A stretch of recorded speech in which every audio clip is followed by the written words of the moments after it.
People think Trump is a pharaoh, right? I don't think Trump is a pharaoh. I mean, if you look at some of the definitions and some of the things that I'm talking about, like, yeah, you could, there's reason to believe, like, yes, Trump is a pharaoh because he does technically sit in the seat of Pharaoh, meaning he's sitting inside the seat of an institution. Think about the time of your life when you were little, all the way, it doesn't matter what age you are, right? Think about the things that were happening within the system, within society, and the things that were happening, and try to identify, like, what Pharaoh was of that time. Who was that? And don't just think about the person, the man or woman that is in the seat of Pharaoh. You have to think about the institutions, the lines, because you start thinking everything's Pharaoh, right? No, Pharaoh is an institution. High level. Think high level. So if Trump... Hi. So today is the live teaching. This is a different setup. I am sitting on the floor. Sitting on the floor doing this live teaching. Aesthetics don't matter, the message is what matters. And so I'm so happy to be back with another live teaching. I took some time off to continue to reflect. It has been a year of reflection, or a year of thinking more deeply, intentional about things, how things should be done, and also just going forth the next steps as I've been doing these live teachings. There's so many for you to catch up on. And with this, it also requires intentional time and dedication, not only to the research and the studying, but also in prayer. And so I'm making sure that, of course, I want to stick to the schedule of bi-weekly live teachings, but most importantly, if I have not spent time or enough time in prayer and consecration, then I won't do a live teaching, because everything that I receive, everything that I hear is from the Lord. So I want to make sure that I'm in tune with that. But today's live teaching is going to be so amazing because we are going to be talking about identifying the pharaohs of the time. Kind of talk about this. So I got this back, I had looked because I thought I had got it around June, but I got this like back in January of this year.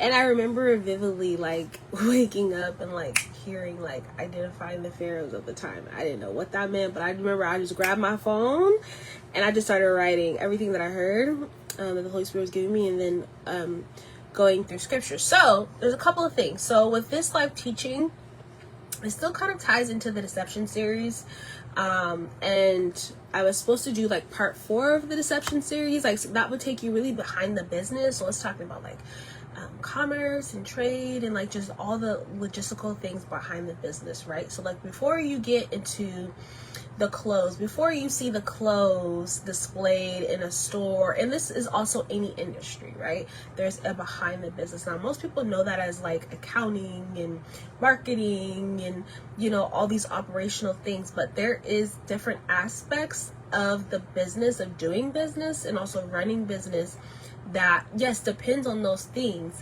but also the source and who you consult, or the source in how you do that matters and determines like the trajectory of your business. So it's kind of like where we're going with this is kind of taking you into a deeper layer. I mean, I've already taken you pretty deep with the fast fashion discussions and some of the other discussions about dupes and things like that. So we've already dived deep, but we're gonna get deep. Okay, we're gonna get deeper. And so this is kind of tied into that deception 4. I haven't started the deception series, the part 4 yet. I'm not sure when I will have that live teaching, but today we're going to talk about identifying the pharaohs of the time. So we're going to get started. So the pharaohs of the time, there's going to be 2 kind of references that I'll do. So I did a lot of research on ancient Egypt and then also pharaohs. So there's also like historical research within this live teaching, and then also taking that historical research and I aligned it with the events that were described in the Bible, because a lot of the historical research also referenced the Bible for a lot of their like references and things back and forth as I was researching it. So it kind of allowed me to see like, okay, like scholars and things like that, they reference all contexts, all religious texts, when it comes to like their study before they give like a description, or before they dive deep into things, like they literally line by line, context by context, they like, it doesn't matter what it is, whether it's the Bible, whether it's the Quran, whatever religious script and or text, when it comes to different events and historical events and putting the pieces together, you have to consider all of those things, right? So that's kind of what this live teaching is considering all of those references of text. And so so the pharaohs of the time are coming for strength, power, and your promise, right? And again, think about this in the context of all things. It's not just fashion. It's not just a certain industry. Like, you have to think we are going behind the veil, right? So behind the business means behind the accounting, behind the marketing, behind all those things that we know of. There's actions, there's thoughts, there's surrenderance to different things. And so you have to go behind that to really know how a business, how a nation, how political parties, how people in governance are informed, and who informs them, and what informs the actions that we see now. And this is how you're going to be able to identify the pharaohs of the time. Okay. So again, pharaohs are coming for your strength, your power, and the promise. And I know the setup is a little bit different, so forgive me that I'm going to be looking down at my computer here for some of the teaching. So we're going to go to pharaohs in Egypt, right? So it all starts back in ancient Egypt. So I have to kind of set the stage for you. So we're going to take it back, and I love history, so I have to give you the history about Egypt and pharaohs, and like how pharaohs came to be. Because if we're going to talk about how pharaohs are always coming for strength, power, and the promise of whatever the promise is for that generation, whatever the promise is concerning you, whatever the promise is concerning a group of people, you have to know like what and how that even came to be. So Egypt was broken into 3 different kingdoms, or had 3 different kingdoms throughout the time. So the first one was the Old Kingdom. That was like the age of the pyramids. So like the Great Pyramids of Giza, the Sphinx, like all those like artifacts and things that we know about ancient Egypt came from the Old Kingdom, because that was called the Age of the Pyramid. So this was from 2686 BC to about 2181 BC. And this also, the pharaohs that were reigned within this kingdom was from the 3rd to 6th dynasty. So then after that, they kind of fell. Like the dynasty kind of fell into like these transitional periods, what they call them. And then rose the Middle Kingdom, which is called the Golden Age. So this was reigning from about 2055 BC to 1650 BC. So this was the 11th to 13th dynasty is about this Middle Kingdom. So you see like from the 6th to 11th, like how a jump that was. That's because, again, like they fell from power. They had these transitional periods where they weren't really in power and they weren't really a dynasty. And I'll get kind of to what a dynasty was, not only in that time, but what a dynasty still is. And so they kind of, at this time in the Middle Kingdom, the Pharaoh, he reunified Egypt because there was an upper and lower, so they were divided, and he reunified it. And then you have the New Kingdom, which is the 3rd kingdom. And when it comes to the context of ancient Egypt, so the New Kingdom was called the Imperial Age. So this was from 1550 BC to 1070 BC. This encompasses the 8th to 20th dynasty of pharaohs. And there was like a lot of pharaohs within that time. And so this kind of brought in more of the cult and then mortuary temples that were built. So the past 2 kingdoms, I mean, they did a lot of deity and cult worship, but it wasn't as intense and complex and elaborate as it was in the New Kingdom in the Imperial Age. They actually started building more temples to honor the dead. So like when the pharaohs would die, they would build temples to, those places weren't just for them to rest, to go into the afterlife, the underworld. It was also so people can come and continue to like worship them. And then they also had temples for priests and religious leaders that were into more cultic practices. And so they had specific temples that were like cultic temples where those priests would practice those kind of divinations and like oracles, and like you get into like all that kind of stuff. And so some other facts about ancient Egypt, right? So they were one of like the prominence, like when you think about nations and like a prominent nation, like they would tell you it's Egypt. Like even before Greece, they would say Egypt was a prominent nation. They were technological advanced. They were inventors. So they invented paper. They invented the official writing system and their official writing language. And actually in the Old Kingdom, the people, like the commoners, weren't allowed to write. It was only set aside for the priests because it was like a sacred thing. But by the time they came into the New Age, everyone could write and had the ability to write. So they invented their own official language and also handwriting, because at that time there wasn't really necessarily handwriting. They were still doing pictures and things like that, and graphics in other cultures. So they invented the mummification, which is the preservation of the body after death. They invented their own calendar, and they were also very astute in mathematics, geometry, and astronomy. And also women had more freedom, so they were able to buy houses, and they could choose to work whether inside or outside of their house. And also they dominated in agriculture. So wheat, barley, lettuce, flax, and papyrus were like the main things that they grew. Now, the reason why they dominated in agriculture and they had so much economic success and were called like a prominent nation. Now, when you think about nation, like it's not just like one little area on the map. A nation is like covers a wide range of the map, and it also has different provinces, other countries, other territories that it has under it and operates under it. So Egypt was just not just like what you see on the map. It was actually more expanded than that, and they actually had other countries under their territory.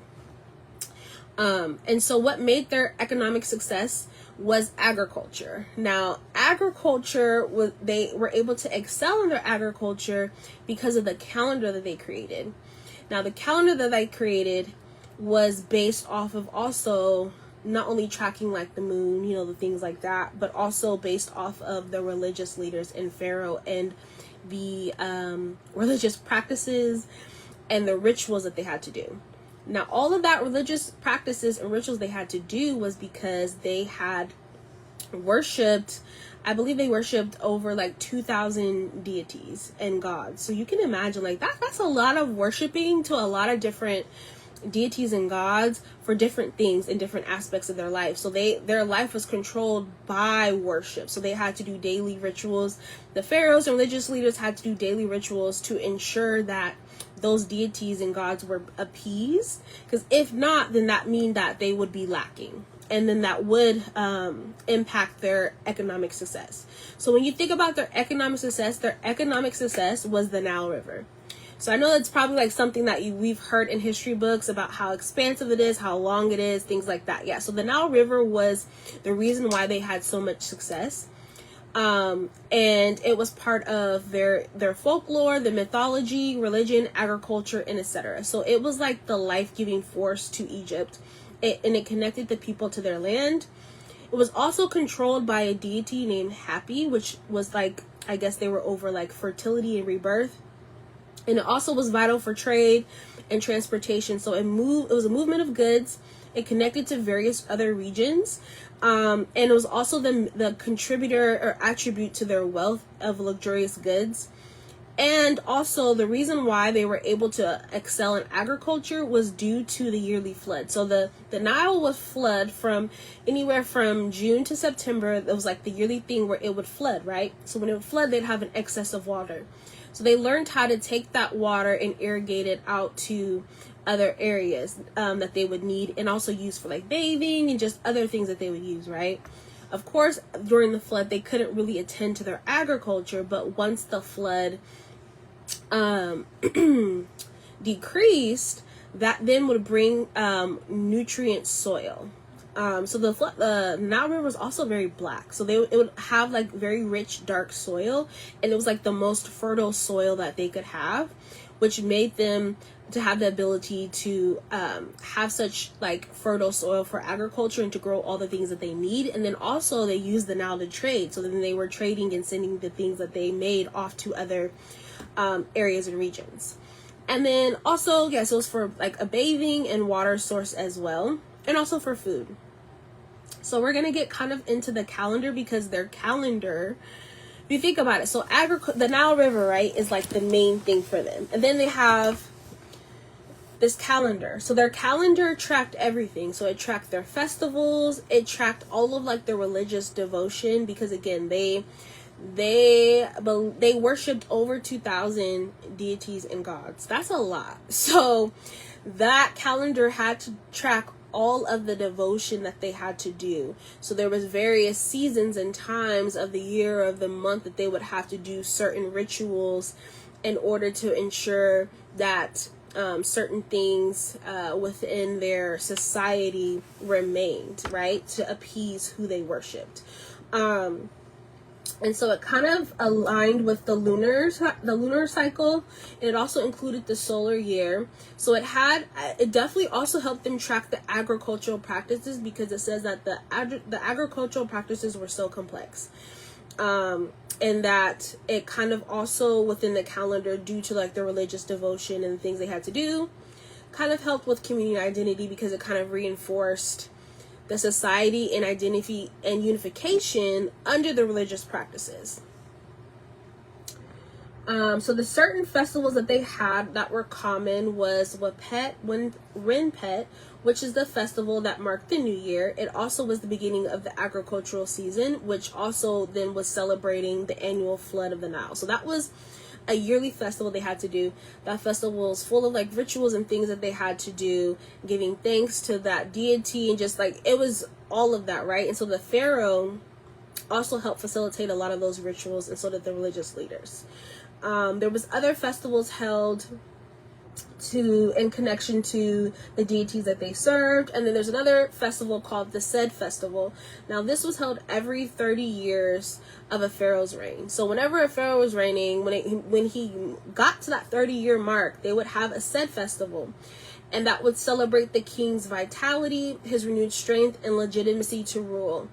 So this was really important. So what it did was it extended his legitimacy to rule, and also kind of intertwined his rulership back to the Nile. It also gave public affirmation of the pharaoh's authority, because what they thought of pharaohs were of gods, right? So they thought like the deities and the gods that they served, they thought so highly of them, and so they thought that the pharaohs came from the gods, and they were a human like representation of the gods and deities they served on earth. So the pharaohs were like they like reverenced them as that such. So this festival was if a pharaoh made it to the 30 years, it's like, oh yeah, like this is his legitimacy for him to rule as the god or as the deity he is, and that he has authority. So it kind of renewed his authority over the society, like over Egypt, over the Egyptians, because he had to maintain balance. So not only did he have to maintain balance within Egypt, but it's also like he was like the mediators. That's what they called him, like the cosmic mediator, the cosmic balance, and a role as a diviner. So that meant that like he was the in between the deities and the Egyptian people, and so he had to maintain balance with both, and he had to make sure that everyone was unified within Egypt to continue the rituals, to continue the things that they need to do to help appease the deities that they serve, that then gave them the abundance, the riches, the strategy for war and things like that. So he had to keep all of that, all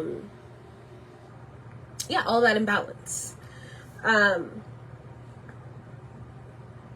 so the last part about ancient Egypt, right, which is for you to know, because I'm kind of setting the stage, was their religious practices is what guided their way of life. Again, I said they worshipped over 2,000 deities. So some of the common ones is like Osiris, Iris, who is Osiris's wife. She like gave them healing from sickness. There was Tefnut, that was the deity over the rainfall. There was Hathor, it was a hippopotamus, but also a creature that inhabited the Nile's water. That was, I guess, a deity that did fertility, motherhood, and music. So Bek was the crocodile, because that is something they worship, was the crocodile. which the Bible calls Leviathan. But that is a deity over strength, power, and protection. And there's a couple of other ones like Ma. That was a deity over order, justice, truth, and harmony, and that's one of the daily rituals that the Pharaoh had to do. And I'll kind of get into that a little bit. That's one of the daily rituals the Pharaoh had to do, was to uphold Ma, which means uphold order, justice, truth, and harmony, and he would have to do daily rituals to that deity Ma. And like his closed chambers, like that no one would be able to see, because some of these, like with the festivals, they were open, so everyone did them. So there were some things that were like communal, where everyone has to do it, like everyone in Egypt, like you don't have a choice, like this is the way of life, so everyone has to do it. Where there was other rituals where it was a little bit behind closed doors, or it was only for certain people to see. It was just kind of like based on the hierarchy of the ritual as well. And so yeah, the higher up higher up the deity, or the higher up the ritual, there was only certain people that were able to see or be a part of that. Another one is Anubis, which is the jackal head, which we've seen a lot. I've seen a lot in movies, and especially when it comes to Egypt. But that one was the deity over regeneration, fertility, and the afterlife. And that one was specifically used in mummification because it highlighted the role of the Anubis prepared the soul for their journey to the afterlife. So when they would preserve the body through mummification, they would place some form of something of Anubis in the coffin with the person, because they believed that Anubis would journey with that person and journey and help them move throughout the afterlife, to then be judged, right? Because there was like, I got into it, I looked at it, I was like, wow, this is interesting. So Anubis would like take them to a certain point within their heart would be judged. So they believed in like this whole unity, and like your heart, like your emotions was tied to like your heart. And so like they had these social norms within their civilization that like you had to uphold to like kind of have the right heart, the right emotions, because when you went into the afterlife, an Anubis would bring you before, I forgot what kind of what the name of the deity was. Pretty much they would judge your heart compared to a feather. So if it was heavier than a feather, then you would not, I guess, make it to the underworld. And you'd be like, your soul would be pretty much like damned by another deity or whatever. And then if your heart was lighter than the feather, then that means that you would make it to the afterlife.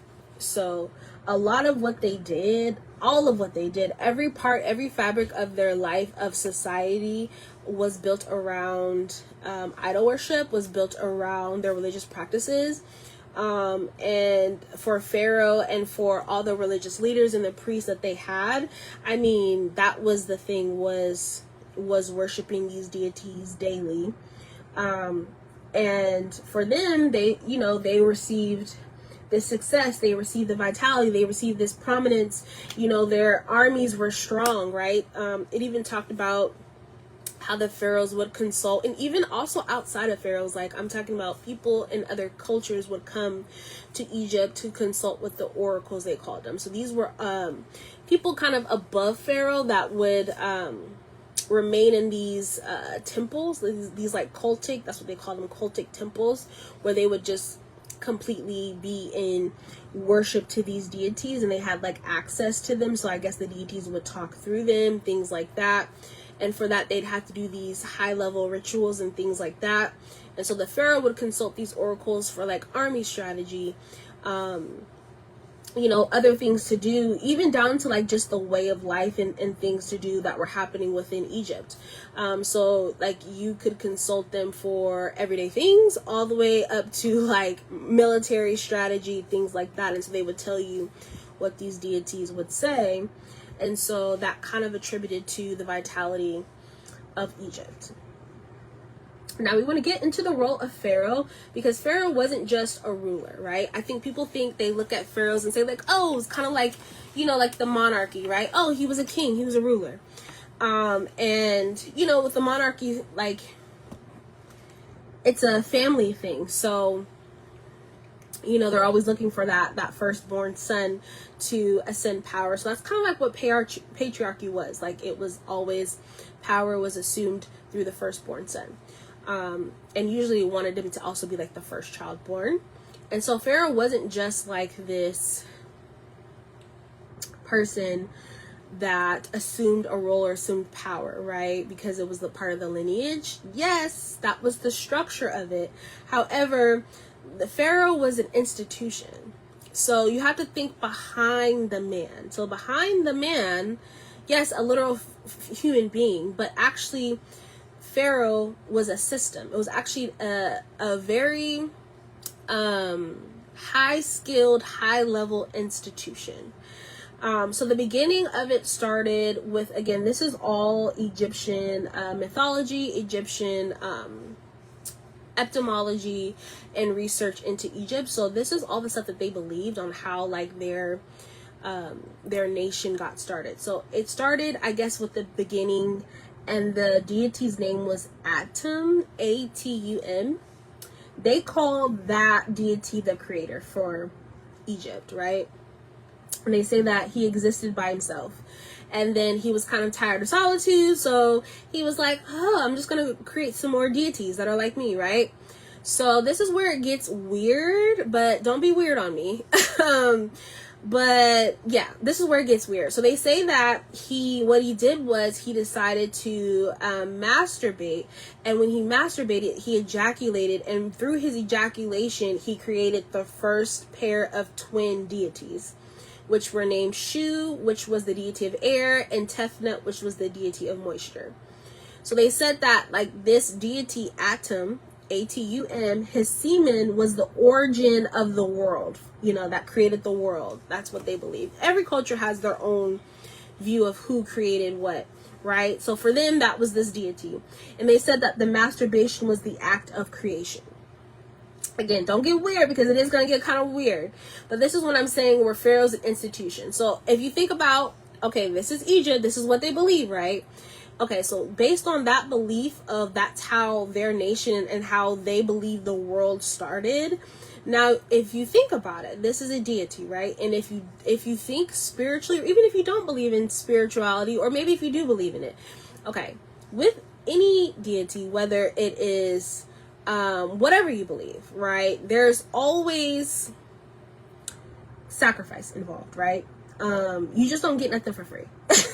There's nothing in this world for free, so you're definitely not going to get it free from a deity, right? So with comes a deity, comes a sacrifice, right? But in order to do that sacrifice, you have to kind of prepare an altar for that deity, right? So some people present themselves as an altar.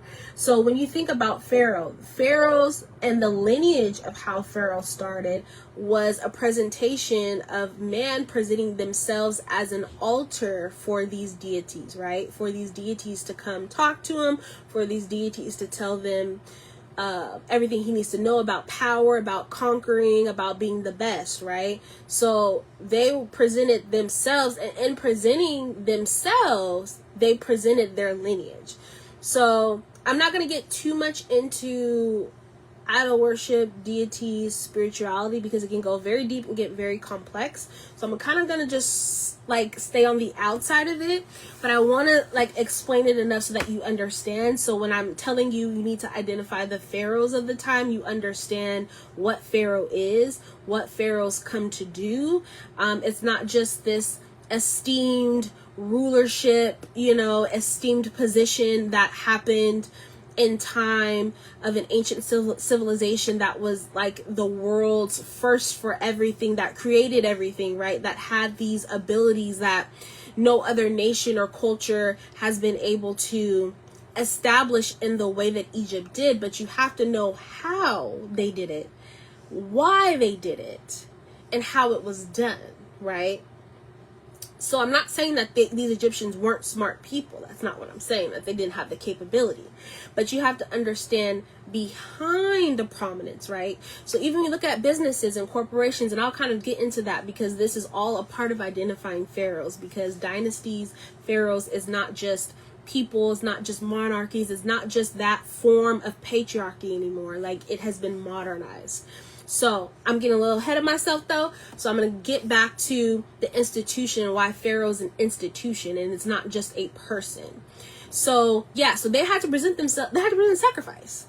And so they presented themselves as sacrifice, right? Because the Pharaohs assumed themselves as the god, as the deity, as equal to whatever deity that they served, right? So they believed that they were on the same level, and so they believed that they had human capability but were not human. And so because of that, they presented themselves, they presented their body, this vessel, as a sacrifice to this deity, for that deity to dwell and to have constant communication, have constant devotion. And so these deities are like, okay, that's what you want? Cool. That's cool. I can give you power. I can give you prominence. I can give you, military strategy that'll have you, like, I can give you all of that. But you got to give something to me. So in giving of themselves, they gave away their lineage. So that's why it had to always come through, because it also was part of culture. So patriarchy was a thing, and it was a part of just culture. And in every culture, in every time period you can think of, that's what it was.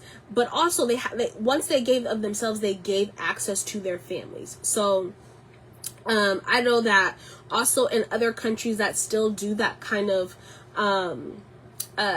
idol worship and deity worship and things like that, like they usually pass on these certain things and tools and things and all that stuff to like the next generation. The next generation has to carry it forward. So that's kind of how it works. Like the next generation carries it forward whether you like it or not, like whether you want to or not, or whether you're like, oh no, I just wanted it for me. No, like once you give that kind of power and access to you spiritually, you're giving it access to whoever and whatever it wants, right? And so that's why the man, when people think about pharaohs, they think about this great and mighty man. No, this set up an institution where Pharaoh was an institution. It was just a human man that was the human embodiment and human representation of the institution. And also you have to think about and I'm going to get into I'm actually right where I need to be, right? So I'm getting into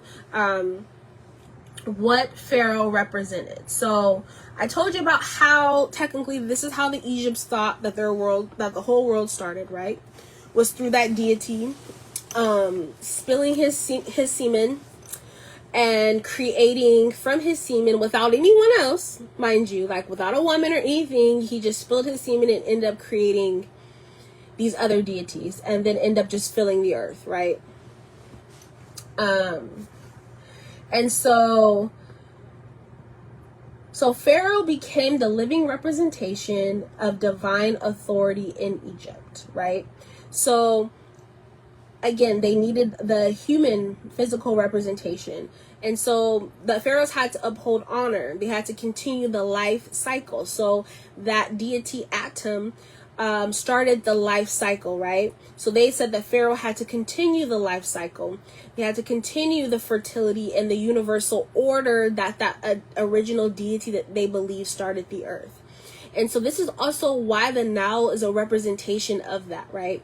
Why they call the Nile a divine entity within Egypt, and also was like the cornerstone of Egypt's prominence, because it was a natural resource. Now, mind you, it was natural. So the deities didn't make the Nile. It was a natural thing, already a natural occurrence.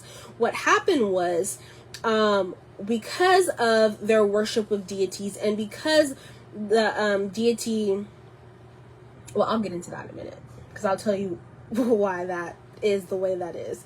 And then so also pharaohs were of gods, right? They were mediators between deities, the deities that they served, which was over 2,000, and also the people. And again, they had to uphold Mat, which is another deity. So this included daily rituals to this deity. And then they had to uphold justice, honor, and order, because that's what that deity represented. So whatever deity they served is what they had to uphold.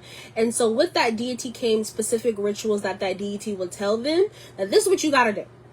And you can't miss, you know what I mean? You can't miss a day. You can't, you know what I mean? You can't say, well, I don't want to do that today. Or I don't want to worship you today. You can't do that. You can't do that. You have to uphold, you know what I mean? You have to uphold your end of, not even of the bargain, your end of the agreement, because you agreed to it. So there was daily things that he had to do to uphold that, because that's a deity that they worship. So, you know, and that deity upheld justice, harmony, and order within their land. So if they didn't do it, then that means that injustice, you know what I mean, everything will be in disarray. There wouldn't be order. That would upset the deity. So then the deity would, you know, shake some things up, right? And so these rituals also included very diverse sexual practices amongst pharaohs, the noble rulers. So the pharaohs also practiced incest. So they practiced incest to preserve their lineage and power. So they would marry the pharaohs. So say there was a pharaoh today, right? So if he had a son, and say he had like a couple sons and a daughter, right? The firstborn son would be pharaoh once his dad died. He would then marry his sister and have kids with his sister. So they did that to preserve the bloodline, right? Because they believed, again, that they were of God, so their offsprings were of God. So like it was like, oh, we can't have commoners having our kids, so no, you're gonna marry your sister. You know what I mean? You're gonna marry your brother. And that's, again, if you look back in time with my research, any and every like royal or monarchy, they all did that. And so also with this diverse sexual practices due to some of the daily rituals and or yearly rituals that they had to do, one of the rituals that they had to do, now, okay, this is a little bit taboo. When I say I researched this on so many levels. So there's so many articles on it. Some people aren't convinced. Some people say like, oh, it's just hearsay. Others say it's part of Egyptian mythology. People say like, no, that's part of the history. I don't know. So I'm just going to put a disclaimer to it, but this is also something that, for me, I believe it because it's not far off from what I know and research about covenants and agreements, and especially when you're doing it, believing in different deities and different gods and all that, things like that. They require certain things of you, and so they were said, now going back to who Egyptians believe is their creator, is Atum, Atum. They said through him masturbating by himself, his semen created the first twin deity gods, right? And then from there, he started just creating more deities and more people. Now, it is said that yearly, again, because pharaohs have to uphold daily rituals, and these also include diverse sexual practices, not only with the pharaohs, but of noble rulers and religious leaders, that it was a requirement for the pharaohs to nourish the Nile like their deity Atum did when he made creation. Now, that would mean that there would be a yearly sacrifice of the seed, which is the semen coming from the pharaoh. So during the Feast of Nim, which is like the festival, the first festival that's like the celebration of the flooding of the Nile, which is yearly, that the pharaoh would have to undress before all, like this was like a public communal thing, and ejaculate into the Nile, and that then the other religious men and noble rulers would also follow, right? They said that this was a symbolic marriage between Hapi, which is the deity of the land and also of the Nile. And there was also other deities that lived in the Nile, but I won't get into that. And it also represented the union of water and earth and brought forth more fertility and prosperity, because that's what the Nile was. The Nile and the deity Hapi is the deity of fertility and prosperity. So it required the pharaoh's seed and also the other religious men's seed, sperm, to go into the water. And this is how they coined the Nile to be a divine entity, right? Because of that requirement of the seed, which also was a part of the ritual to continue to have the prosperity of the Nile that led to their economic success and all those things like that. Now, because when I say I researched high and low, I was like, wait, what? I know it's not far off, again, because with a lot of rituals and things, especially when you talk about occultic practices, I know a lot of people don't like to believe it, but it is very real. And there's a lot of people in business that are in high level business, and in circles and tax brackets that are probably higher than the norm people that are probably watching this video. They are into a lot of occultic practices, and there are a lot of sexual rituals that's not far off from all the sexual rituals that I saw and read that the Egyptians were doing.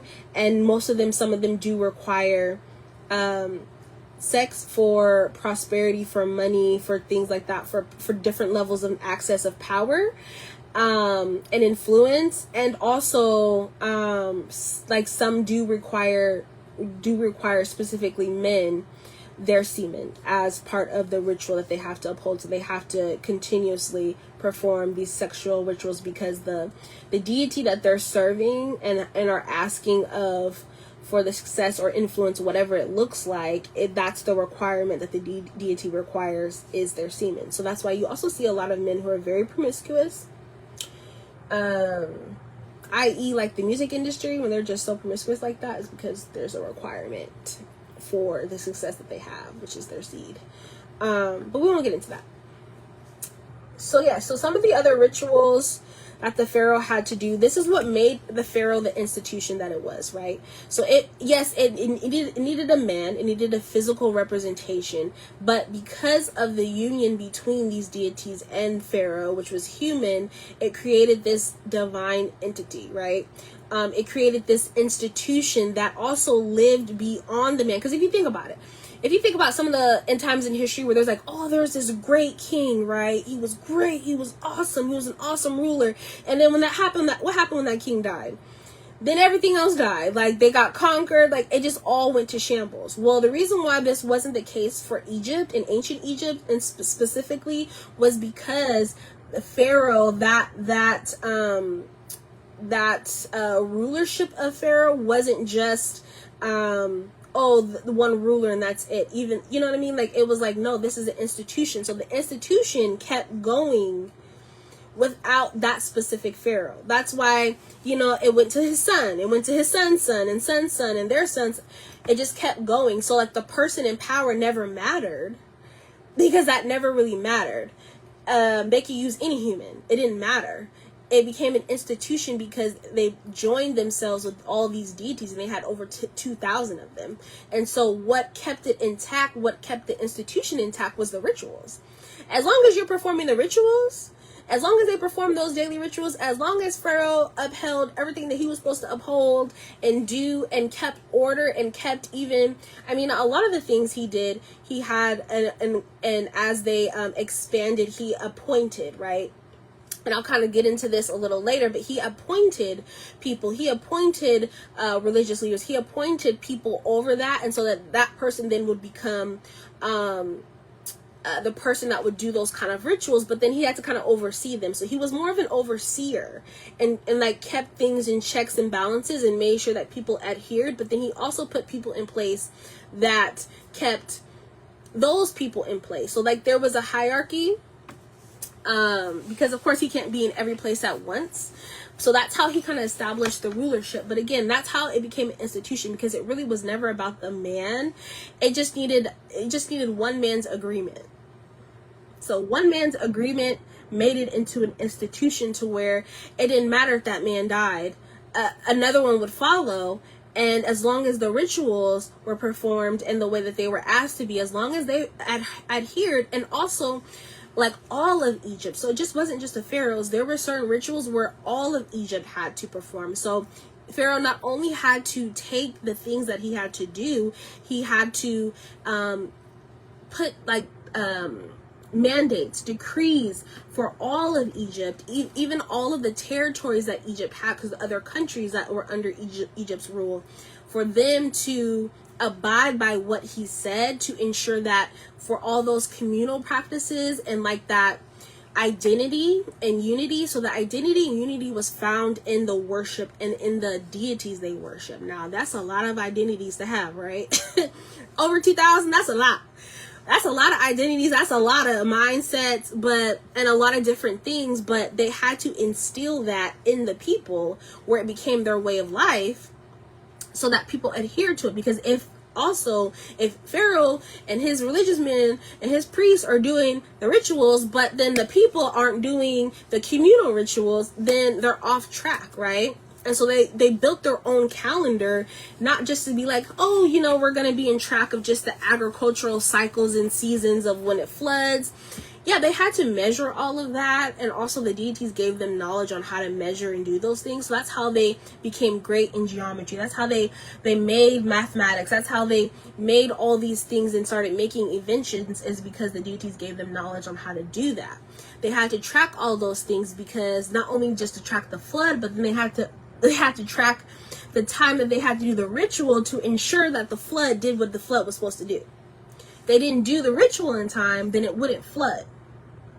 And so their life, everything of what they did, their prominence depended on the ritual practices, but then also depended on socially everyone coming and being unified under one identity, which I think they call it like polytheistic. I think that's the word, when they say like, you serve more than one deity or whatever, like a polytheistic religion. Yeah, so some of these rituals too, and especially with the Wapet Renwet festival, that was from June to September. That was when the Nile would flood. He would gain counsel from the oracles. They would do human sacrifices, so they would kill people, sacrifice humans, because it requires blood, and then they would throw the dead bodies in the Nile. Now, mind you, they drank from the Nile, they bathed in the Nile, they did trade, so they put boats and they did everything. The Nile was just everything for them. They used the water for their food, so mind you, they're also using that same water for their crops, is the same water that they just shed innocent blood and threw dead bodies in there. Crazy. They did opening ceremonies during this time, so it'd be ritualistic boat rides and the prayers and chants to invoke blessings from these deities. They say that boats played a significant role in Egyptian mythology and rituals because it served as vessels that transported these gods and these pharaohs and the souls of deceased to different realms. So they also gave offerings of gratitude for continuous abundance. So that would be bread, grain, flowers, incense, and any other things of cultural artifacts that they would put in the Nile. And then also the priests and religious leaders were the ones that conducted the ceremonies. And so they also conducted some of the offerings and made sure that all the communal events, meaning all of Egypt, was for all social classes. Everyone had to participate, so they made sure that stuff went on, and there was traditional music and dance and communal feasts and things like that. And so this made Pharaoh an institution, right? And an institution is a high level system, almost like, if you look at it from human eyes, it's like, this is a system that can't be penetrated, right? It can't, well, that probably shouldn't use that word, but, you can't, destroy it. It's hard to destroy because, some things, even when you think about now in our system, some things are so systemic, it's you think that one thing is the solution, but it's not, because it makes 10 things worse. And so it's then you're just in this touch and go of the system can't be destroyed, it's impossible. That's what Pharaoh was. It's an institution and a system that can't be, that was constructed not to be destructed, if that makes sense. It was also a system of oppression, and I'll get into that because that's what we're getting into. And so yes, it gave them approval. It was a divine structure. They had the approval of these deities that they met with the deities. So they also not just did rituals, but they actually met with the deities. And that's when these were in private chambers and things like that, where these deities would manifest and talk to the pharaoh and give instruction and things like that for how things should go. So they had approval from the deities, but they also had the social proof and approval from the people, and the people actually reverenced and praised them. So that made them also that had the ability to really establish order and get people to be in on not only the worship, but to take it on as an identity, because they felt like they were in the presence of gods, right? Very sacred people. And so, yeah, all the ritualistic altars and chants and spells that were practiced daily through different oracles and priests and other religious leaders kind of also esteemed the position and the institution of Pharaoh, because it enabled him to be the chosen one, right? It was like, you're the chosen one to keep Egypt in right standing, to continue to receive the wealth, riches, and power from the deities that they served. And this also involved every part of their life was involved in deity worship in multiple ways. And so then with that became more elaborate rituals, because they had to appease the deities. And so, yeah, so that the background of Egypt, ancient Egypt, I had to tell you like the background to set you up for like how and what pharaohs are and why and how you need to identify them. That's what we're going to get into now. But so pharaohs is not just a man, right? There will always be a man or woman appointed in the seat of Pharaoh, because it's a seat that a human can occupy. However, Pharaoh is a institution. It is a very highly skilled system. It is a very smart system. And so you can't like do little things here and there to trick that kind of system. It's very, very complex.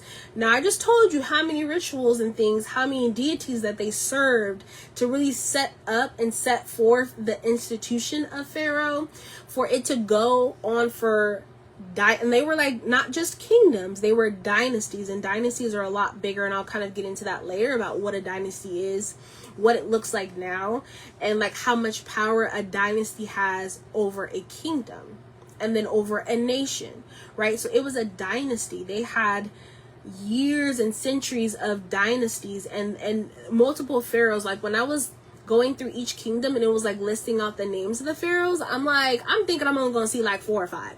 No, like there was a lot. So there was a lot of men in the seat of Pharaoh. However, the institution, the system of Pharaoh was still intact for centuries, like centuries upon centuries. And the dynasty, like not just it being like, oh, a little kingdom, like no, dynasty meaning it operating at the fullest and highest capacity and level possible, right? And that's what kind of gave them the name of being a prominent nation. Okay, so this is why you need to be able to identify the pharaohs. You need to know exactly what a pharaoh is, and also like what are you identifying, right? So we're going to go into how and why Pharaoh, the system of Pharaoh, the institution that Pharaoh is a system of oppression and enslavement. So we're going to go into that. Now, again, I told you there's different context and research that I pulled from. And so a lot of scholars and things that I've read, they've read through every religious text possible, not just from the Egyptian culture, but other cultures that in other nations that had language and writing at that time. And then all of them also reference the Bible and kind of cross-reference things. So I'm going to cross-reference all of the research that I've given you so far, and then also the continued research that I came with the Bible. So we're going to be in Exodus, right? The chapter of Exodus. Now, this is honestly like probably like a 3-4 part series, because when I looked at the notes for this, I don't think, for those that are just now joining, I got this message or this teaching back in January of this year, like towards the end of January. And I had woke up and I had heard it like clearly, like identifying the pharaohs of the time. And I was like, okay, Lord, like let me just write down everything you say. So I started just writing down everything that came, and then also cross-referencing it with the scriptures that I was given.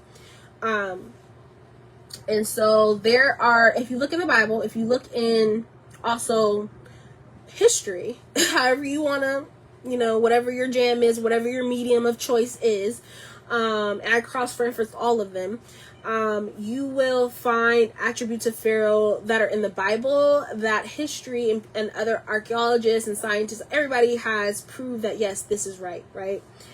These accounts that are given in the Bible match the accounts given and also in some of the Egyptian texts, right?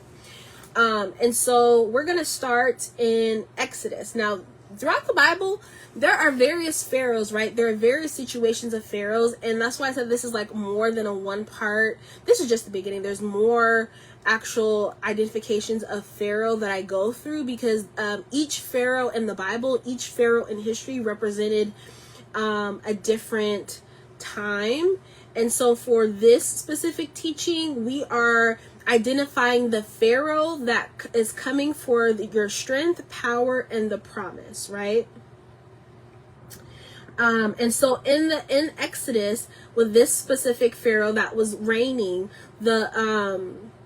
the reason why I have this live teaching, the goal of this specific section that I'm getting ready to go over is to expose the deception and manipulative tactics and lies that are trying to kill the message of truth in regards to all things.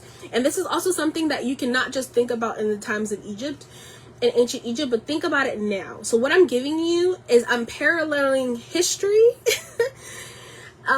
with what's going on now. So if you think about in the forefront of your mind all the things that are going on now, right? I'm showing you in history where these things have taken place to help you then identify what pharaohs there are in our time, because there's more than one, who they are, and what that pharaoh is assigned to, because there's a specific task that pharaoh is trying to do.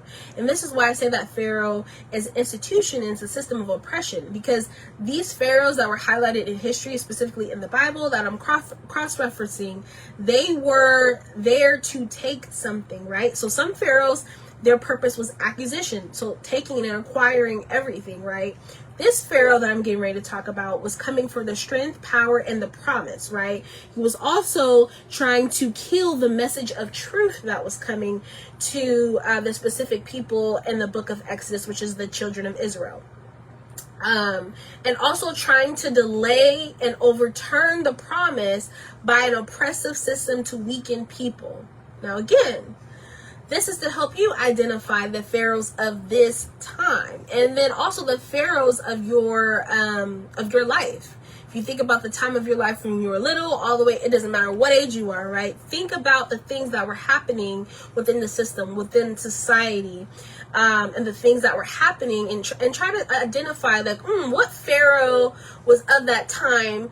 Who was that? And don't just think about the person, the man or woman that is in the seat of Pharaoh. You have to think about the institution. So what institution of Pharaoh? So you kind of have to go beyond. So like most people think Trump is a Pharaoh, right?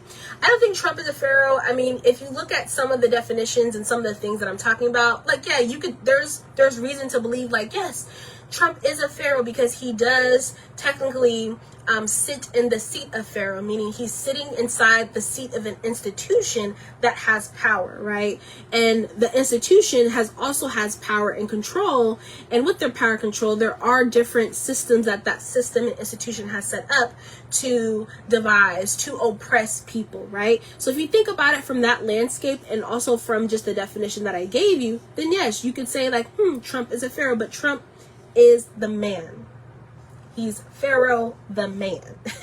He's sitting in the seat of Pharaoh. He's not Pharaoh.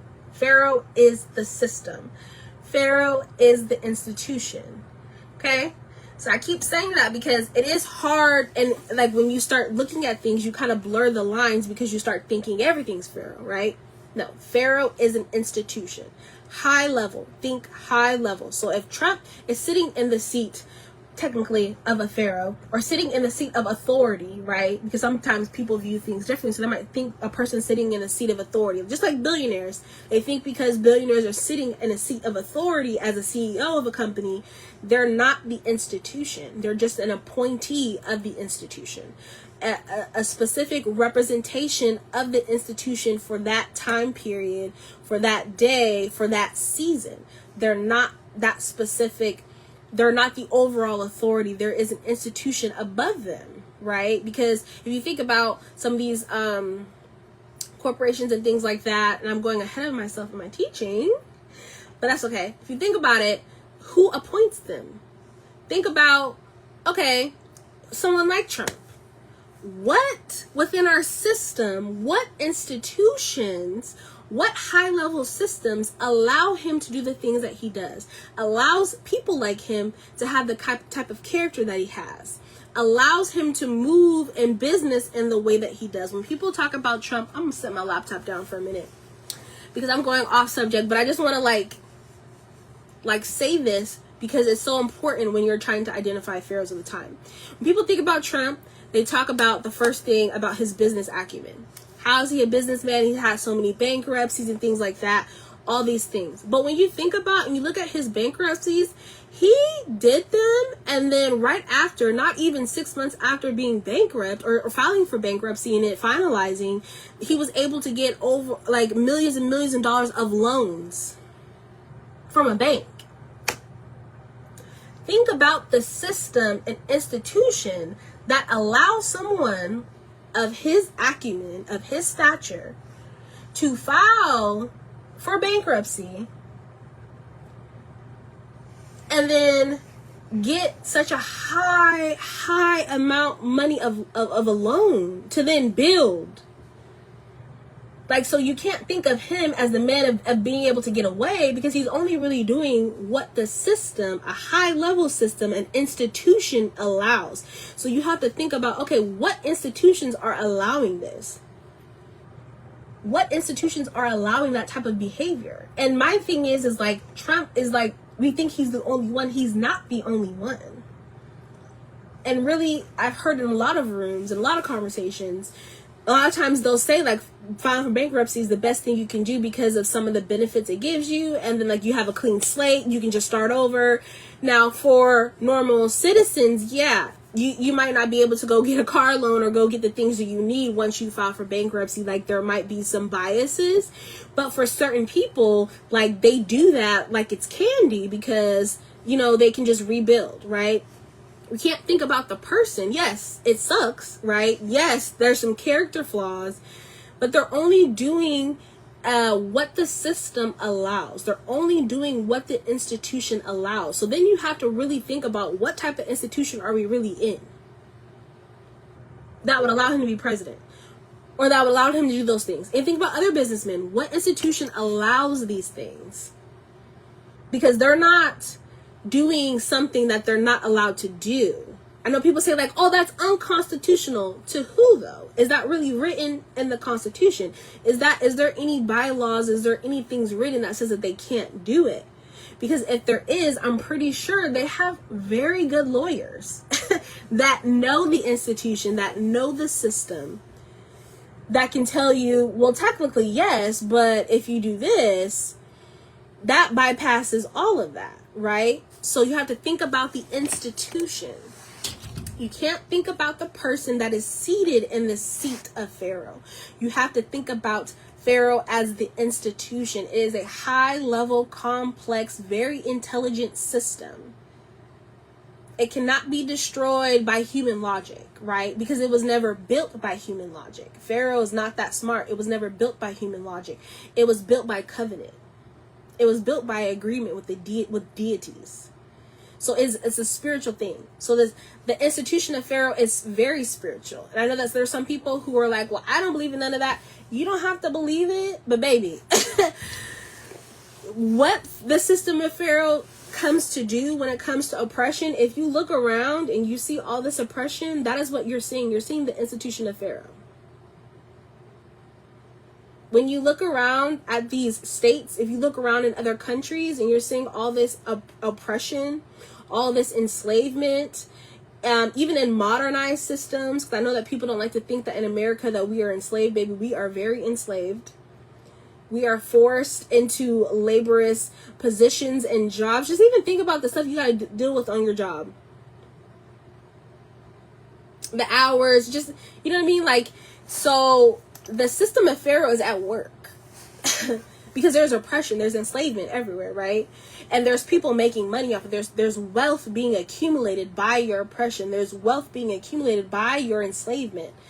I mean, I'm pretty sure that we can name so many people where there's wealth, that they have accumulated such an enormous amount of wealth. That's crazy, right? But that also means that there are some people that are enslaved and oppressed because of it. Because it was never a human like mind. It never was constructed by the human of a mind. It was given by a deity, a spirit. It started with covenant. So that is how you identify the system of Pharaoh. Now we're going to go into how and why the system of Pharaoh is an oppressive system, is a system of enslavement. I mean, it is literally for you never to escape. The system of Pharaoh is so complex and intelligent where it puts many systems and many root systems, right? Because they're systems. And then there's root systems, the things that take root, right? Those are things that take root in society. Those are the things that we can see within our families, certain things and cycles and patterns that perpetuated throughout generations, right? Those are the type of things that become culture of like, oh, we just do that. That's our culture here. Whether it's, I know like for African Americans, there's a lot of things where it's like, that's just our culture. Maybe, no, that's a root system that came from a system of oppression and a system of Pharaoh, an institution of Pharaoh. And so, okay. I got a little excited ahead of myself, but we're going to go back to Exodus, right? So this is Exodus, first chapter. If you have your Bibles, turn with me to Exodus 1. If you don't, it's okay. I'm going to walk you through it. So this is the backstory. I'm going to get you started on this is why the character and the nature of the system of Pharaoh is oppression. Is to compress you, is to manipulate you, is to control, is to steal everything from you, steal your promise, steal your strength, steal your restraint, steal your courage, steal everything, right? And want you to be subservient and obedient. And it's also a way of never escape, right? So it continues to perpetuate itself and other systems and other loopholes and things like that so that you never get out, right? So I'm going to give you the backstory. So in this, and the Pharaoh of Exodus, specifically for the children of Israel, it was coming for their promise. So how did we get to this? So Pharaoh's coming for, in this specific story, their strength and their power of the Israelites. And so the Israelites were prolific people, right? They were a great strength. Like they were strong. And they were a nation that multiplied. Now their strength and of them being a great nation was because of the promise that God gave them that they would be that, right? Through Jacob, which was named Israel after he came into covenant with God, right? He established him as a great nation. Jacob had 12 kids, 12 sons that then became the 12 tribes of Israel, right? And so how the Israelites even got to Egypt, let's get into that, right? So one of Jacob's sons named Joseph, I know you guys probably know that story about how he was sold by his brothers into slavery and all that stuff like that, right? So Joseph, at the time of like his enslavement, we'll start here. They're all the sons of Moses. I'm not going to confuse you. So Jacob, his name was turned into Israel. And that's when he had a covenant with God, and God would say, I'm making to a great nation.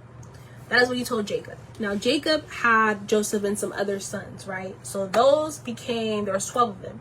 They became the 12 tribes of Israel. How they got to Egypt was through Joseph. So after, I'm not going to give you the full backstory. You can read that in Genesis. But what happened was his brothers had sold him into slavery, things like that. And so,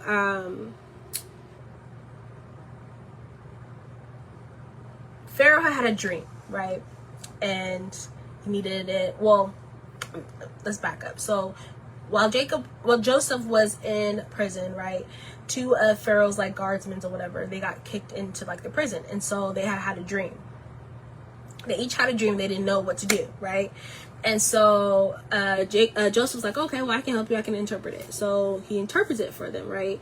And so he had told one of the guardsmen or whatever, like, remember me, right? Didn't happen. Whatever. He forgot about him.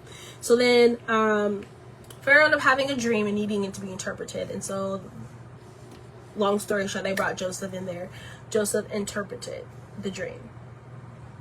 his interpretation ended up setting him up to be like the main man that Pharaoh used, because it pretty much was like there was going to be 7 years of peace, right, abundance, woo, woo, woo, and there was going to be a 7-year famine, right?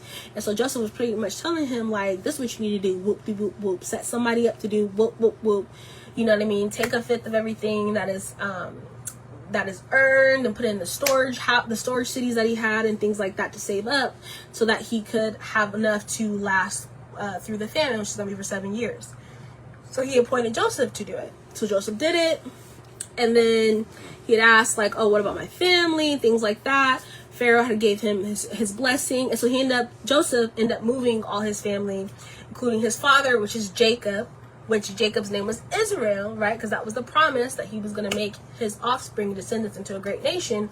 End up moving them to Egypt, right? And then this is how the story came in Exodus. So they're living in Egypt, and this is after, like, Joseph had passed away. And so the Pharaoh of this time, it says it in the Bible, that he did not know of Joseph and like what Joseph had did and all that Joseph had did, right? So this is how we kind of get to that. Tried to give a very short overview so you're not confused, but this is where we're at. Okay, so there was several things. There was the ultimate promise that Israel, which was given to Jacob, and his name was changed, would be a nation. Now Jacob had, again, 12 sons, so his offspring became the 12 tribes of Israel. Now, this is what the strategies used by Pharaoh this time, because again, Pharaoh did not know Joseph like that. This was a new Pharaoh on the scene. He know none of the stuff that Joseph did for Egypt, right, to get them through the famine and things like that. And so these are the strategies that the Pharaoh used to come for the strength, the power, and the promise of Israel. So the first one was that he would conquer them with oppression. So he set taskmasters over them to oppress them with hard labor. So this happened when in the land, and let me just get my Bible. I'm going to pull up my phone and just get my Bible. So I'm giving you scripture. Let me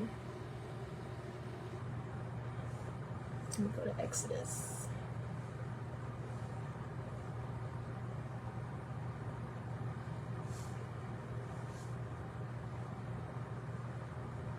Okay, so I'm going to read it for you. I'm going to read the overview that I just gave you.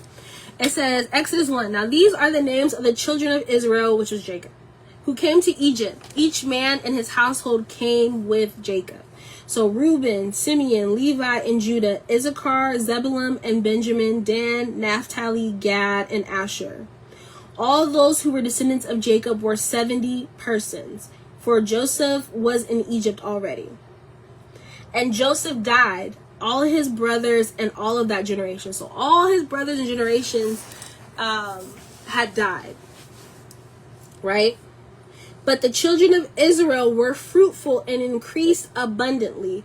They multiplied and grew exceedingly mighty, and the land was filled with them. Now they're still in Egypt, right? Now there arose a new king over Egypt. This is verse 8, Exodus 1:8, who did not know Joseph. And so he said to his people, look at the people of the children of Israel are more and mightier than we. Come, let us deal shrewdly with them, lest they multiply. And it happened. So in the event of war, that they also will join our enemies and fight against us. And so go up out of the land. So therefore they set taskmasters over them to afflict them with their burdens. And they built for Pharaoh supply cities, Pithom and Ramses. But the more they afflicted them, the more they multiplied and grew. And they were in dread of the children of Israel. So the Egyptians made the children of Israel serve with rigor, which means like very, very hard labor. And they made their lives bitter with long, hard bondage, in mortar and in brick, and all the manner of service in the field. And all the service in which they made them serve was with rigor. So like that, I also was reading like mortar and brick and things like that. Now, I was reading that. I was like, yeah, that's some labor I couldn't do. I couldn't do it. When I was reading like the process of it, it was very like the most, like, think about the most just like laborious thing, right? That's what that was. So they dealt with them very rigorously. Okay. So I just read for you Exodus 1 through 14. So the first strategy that they did to steal their strength was to conquer them with oppression. So as the Israelites continued to multiply, which was also like the promise already, because God said he would make them to a great nation, great and mighty nation. Now, they also had a specific promised land that was promised to them that they were going to go into, so they needed the strength. So they weren't just growing in numbers, they were growing in might. So that means that they had a strength not of the manner that the Egyptians had. They had such a more intense strength, right? Because if you think about it, they also were going to have to fight for like the land that they were promised, right? And so, later on they become, mighty men of valor and things like that of war. And so this also helped with unity within their community. So the children of Israel, they were very like tight. You know what I mean? Like it says that there were 70 of them that came. So they kept growing and they kept multiplying. And so this caused the Egyptians to be fearful, right? So the institution of Pharaoh now felt like it was threatened by their strength, by their might, by their ability to continue to form. So if you think about it, so that's almost like, you think about slavery, right? That's almost like a slave master having, like telling its slave, whipping him and doing all this, and like, it's not doing nothing to him. Like, have you ever seen, like, remember in wrestling? Who was it? You remember wrestling, WWE, The Big Show? Like, The Big Show and some of those other, like, dudes that was like, oh, you know what I mean? Like, just imagine a taskmaster trying to whip him, talking about, do this, lay this brick, things like that.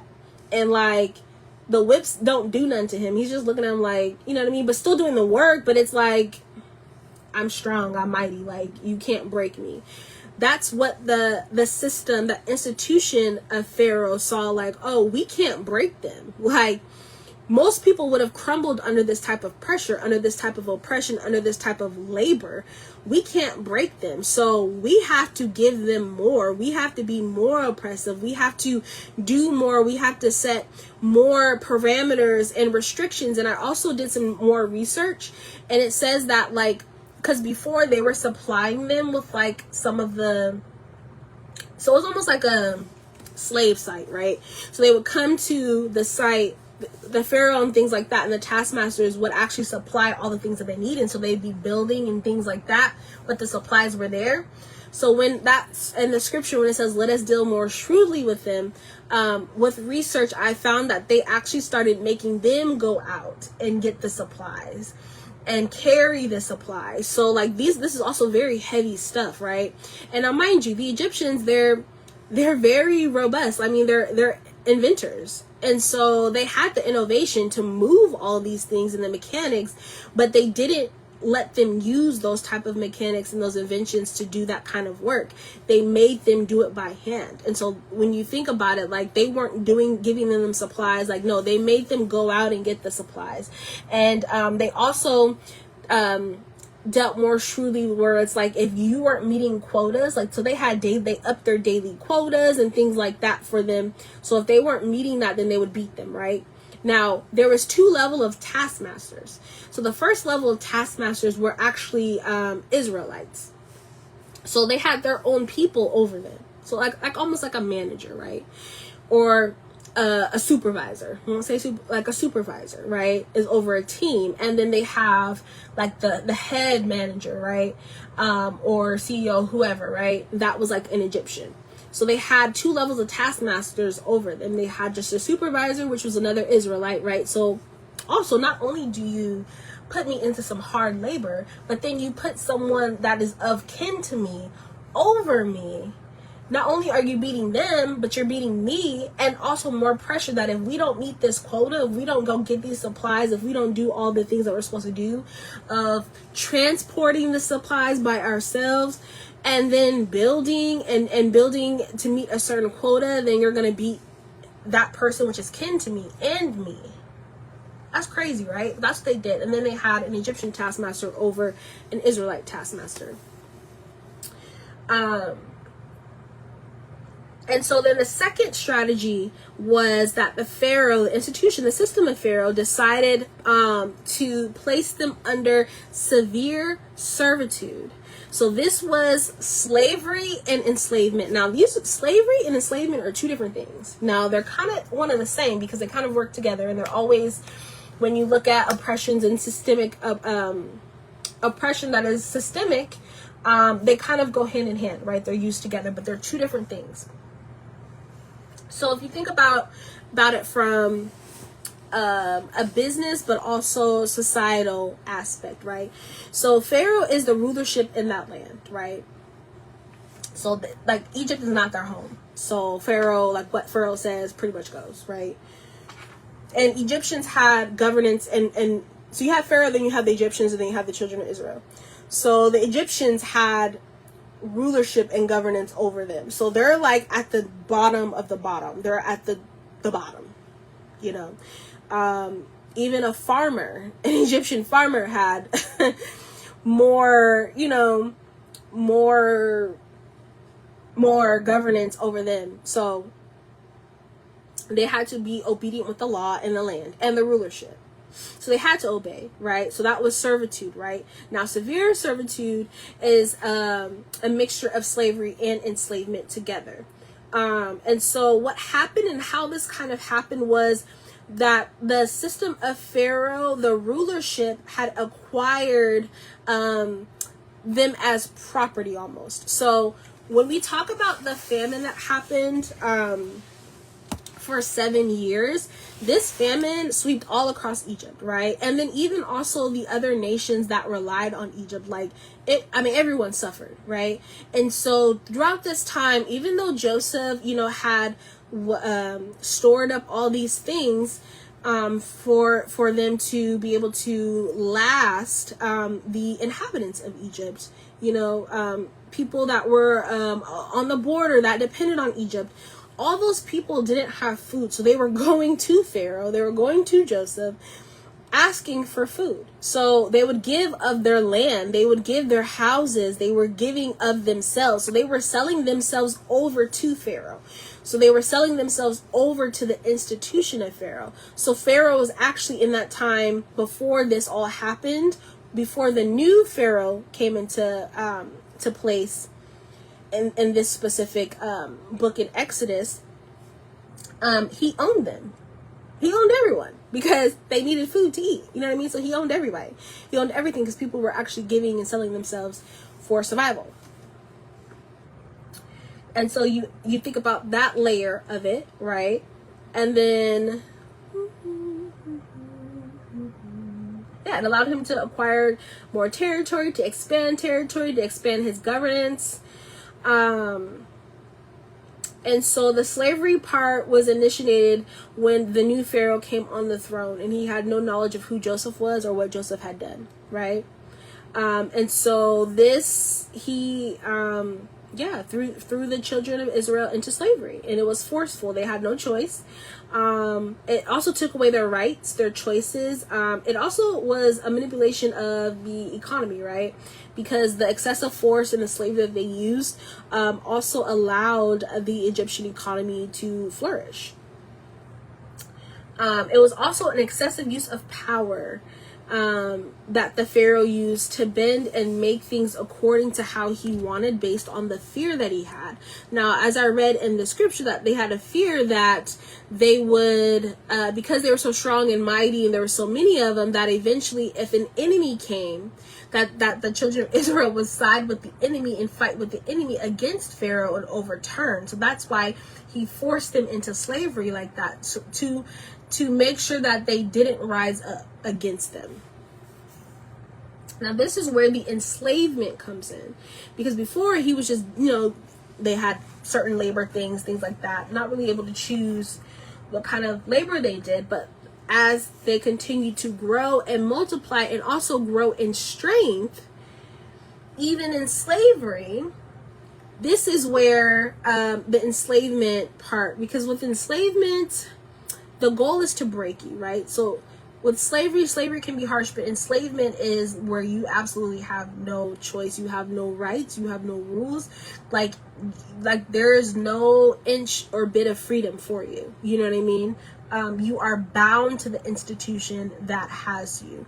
And so them living harshly, them being dealt with harshly in their work, the severity and depth of the work and the labor that was assigned to them, the goal was to weaken them. And that's what enslavement is. It's also a continuous thing. Like it's a thing that never stops, right? It's a you're bound to this. Again, you're bound to this institution forever.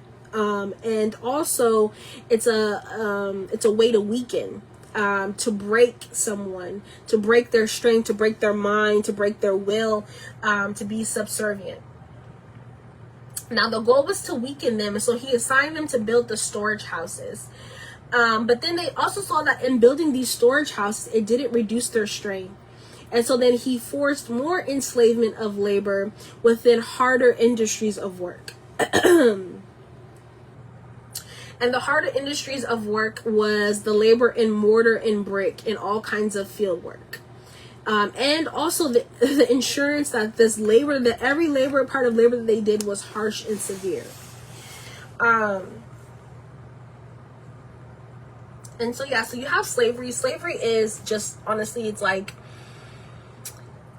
I don't want to relate it to like commerce, but it is like, you know, it's a, like there's a demand and slavery fills a demand. So it's kind of like an exchange. It's like how you go buy a shoe, you know what I mean?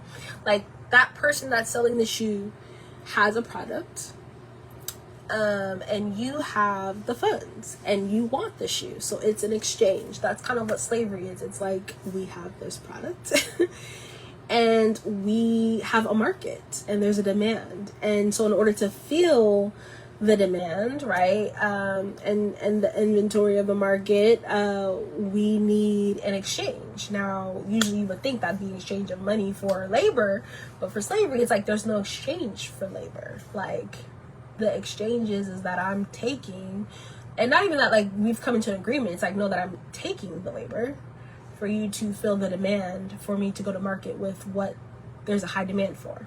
That's slavery. Enslavement is you've already been in slavery, and so there's a deeper enslavement where it's a deeper trench. It's almost like a hole you fall into, like a pit, you know what I mean, where it's like, and you can't, that's a falling into a well, right? A deep well, and you can't get out. That's what enslavement is. It is a fortified thing, a strong fortified thing you cannot get out of. You have no, like, slavery's depending on the level of slavery. Some people have rights, some people don't have rights. If you think about, especially for African Americans or Africans that were brought over to the U.S., there were certain rights and responsibilities, whether you worked out in the field or you were in the house, right?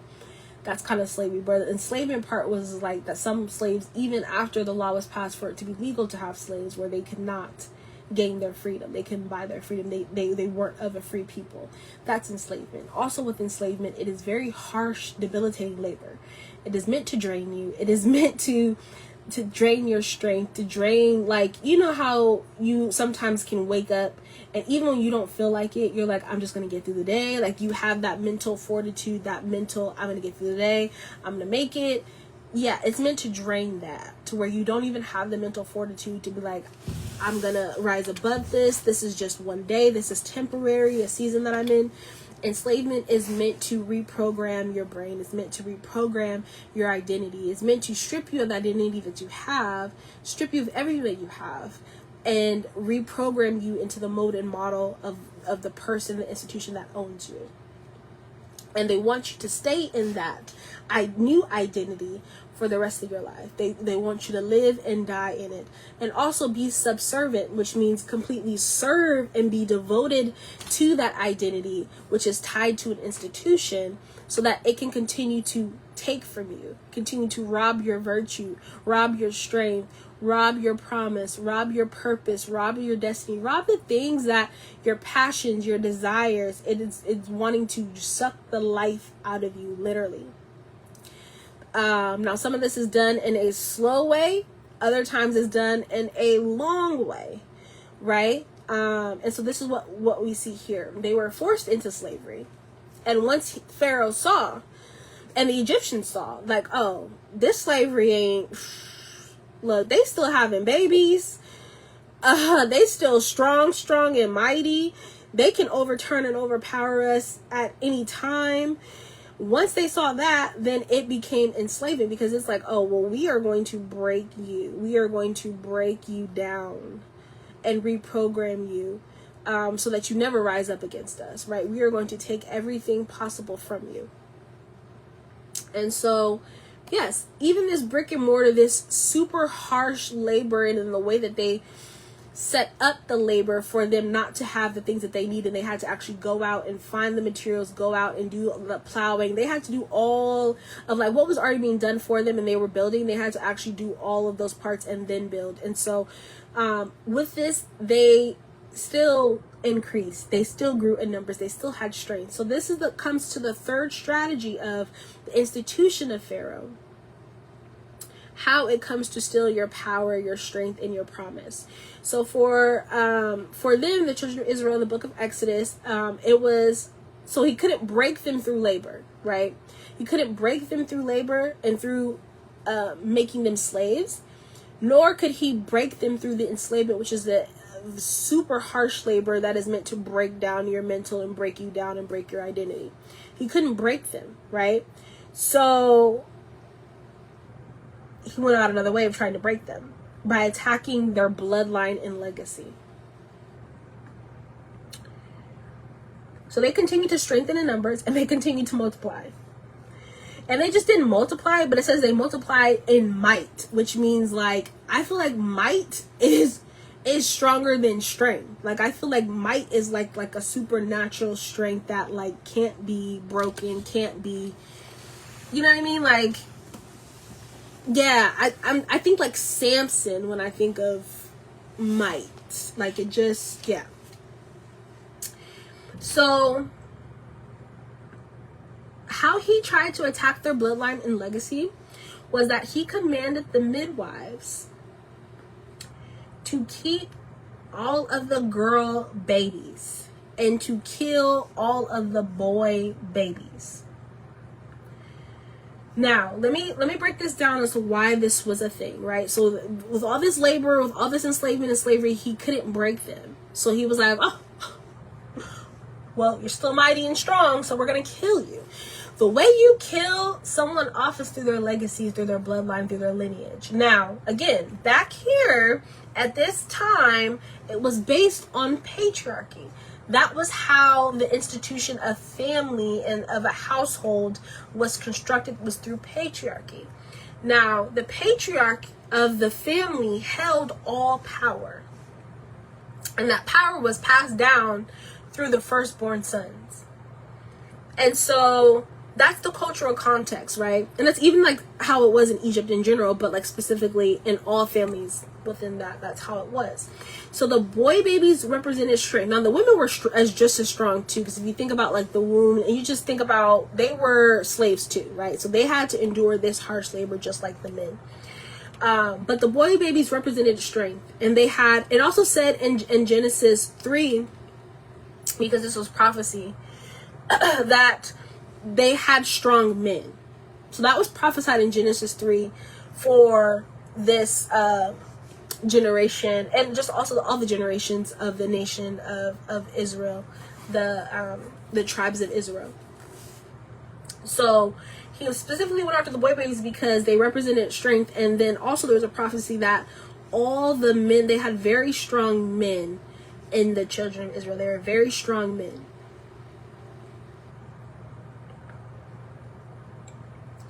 Now, the midwives actually feared God, right? So they didn't, I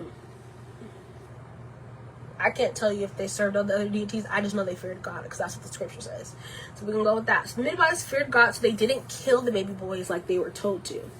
So that they were asked, they had to stand before Pharaoh, and they were asked why. I'm laughing because it's like they were asked why they kept multiplying. Like, why they keep multiplying and things like that. And they said, and like why the babies weren't being killed, right? So they said to Pharaoh, they lied and kind of twisted the truth and said that, you know, the women, the Israelite women are different from the Egyptian women. They're very strong and capable, and so they're actually giving birth before the midwives can get there. That's what the midwives said. But they said that because they refused to kill the boy babies because they had feared God. And so they feared the God that the Israelites served, you know, the God of the Israelites, and not the gods and deities of Egypt. And so a couple of things to note there was there's a blessing on the womb of the women, and also women in general. There's a blessing on your womb, right? They're able to conceive and give birth and still have of great strength is not only for like the individuals, but also as collectively when you think about the family, but also back to the promise of them being a nation. So not only did they have to have strong men, they had to have strong women, right? And there was a blessing on the womb because they kept multiplying. They kept multiplying. Whatever Pharaoh tried, the institution of Pharaoh, the system of oppression of Pharaoh, of enslavement and all the things like that tried to kill, they kept multiplying. So there was a blessing on the womb of the women. Also, two things to add. The midwives acted in two ways. One, it's called civil disobedience. So civil disobedience is the refusal to obey governmental demands or commands. So they refused because they actually feared the God of the children of Israel, which is God the Creator, right? And not the deities that Pharaoh served and the Egyptians served. And so they feared God so much that they refused to kill the babies. And so this is an act of civil disobedience, the refusal to obey governmental demands or commands. This is also an act of moral courage, right? The willingness to speak up and take action for what is right, even in the face of fear, opposition, or personal risk. Now, mind you, I told you they be sacrificing people over there, right? In ancient Egypt at this time, they love to do human sacrifice, right? They love to kill. So at any time, these midwives could have been killed, right? They were sacrificing their lives. They were putting their lives, their livelihood, like they were putting everything on the line to go against the command of Pharaoh to keep all of the babies. Because they knew that this was an attack against the bloodline, and which would also be an attack of the promise of what the promise was for the children of Israel. Now, I do want to touch on the storage cities because it said that they built the storage cities Pithon and Ramesses. So some of the storage cities were built. So they were structures. They were structures of multiple things. So I believe in my research, the city of Pithom, that storage city was more so for military. Where, you know, the military could go and get food and things like that. So it had like all the food, the corn, the grain, and things like that. It was like a surplus, like a storage, like a storehouse that Pharaoh would have, that would have like a surplus of all the things needed to help feed the armies around that, because where that city was specifically situated, it's like a fortress. And I looked up the storage city of Ramesses. So in my research, I mean, I've read a lot of different people. They think that it was the Pharaoh of this time that I'm talking about was Ramesses II, which is like known as like the Great Pharaoh. But there's some people that are like conflicting based off, you know, religious texts and also Egyptian texts and things like that. But that storage, they were saying, and I watched some videos on it, that might have been for like, was like more grand. And I think that might have also had like an area for like horses and things like that. But pretty much the storage cities were places, structures for that kind of stuff, for administration things to take place, for military, etc. It also was places of worship. So all of these storage places, they also had names after deities, so the deities that they served. So these also marked, like, these were prominent abundance places, right? Places of administration where things are being done, right? Think about military, things like that. All these kind of things are being done, but they're still being done under these deities. And still being dedicated in their name and things like that. And so they kind of continued also with them having to erect these storage cities, also ensured the continued enslavement of the Israelites. And mind you, that they also had to, again, they were named after deities, and so that kind of also facilitated their enslavement because there was false covenants and wicked altars. And so, you know, they had to remain under these false covenants and wicked altars to remain in control.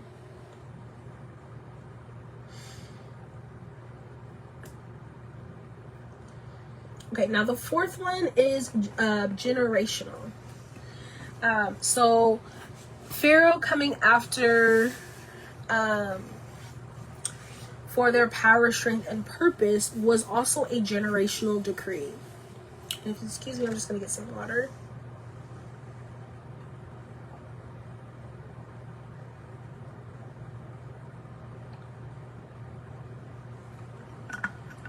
Whew. Okay. So it also was a generational decree.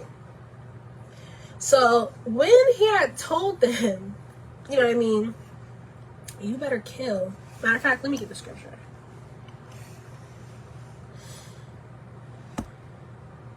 So we're gonna go.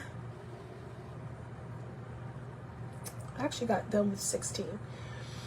So I'm sorry, I got done with 14. So Exodus 1:15. Then the king of Egypt spoke to the Hebrew midwives, of whom the name of one was Shiphrah, and the name of the other was Puah. And he said, when you do the duties of a midwife for the Hebrew women, and see them on birth stools, if it is a son, then you shall kill him. But if it's a daughter, then she shall live. But the midwives feared God, and did not do as the king of Egypt commanded them, but saved the male children alive. So the king of Egypt called for the midwives and said to them, why have you done this thing and saved the male children alive? And this is, the New King James Version. So, and the midwife said to Pharaoh, because the Hebrew women are not like Egyptian women, for they are lively and give birth before the midwives come to them. It says, therefore God dwelt well with the midwives, and the people multiplied and grew mighty. So they kept growing. And so it was, because the midwives feared God, that he provided households for them. So now this is the generational decree, right? This is where we're into the last tactic that Pharaoh used. So Pharaoh commanded all his people, saying, right? Pharaoh commanded all his people, saying, every son who is born you shall cast into the river, and every daughter you shall save alive. So this was a generational decree, right? So it wasn't just no longer like, oh, for the Hebrews. No, it was for everyone. You will only keep the daughters, and you will throw the baby boys into the Nile. Now, again, I kind of told you how the Nile River is a divine, they call it a divine entity, right?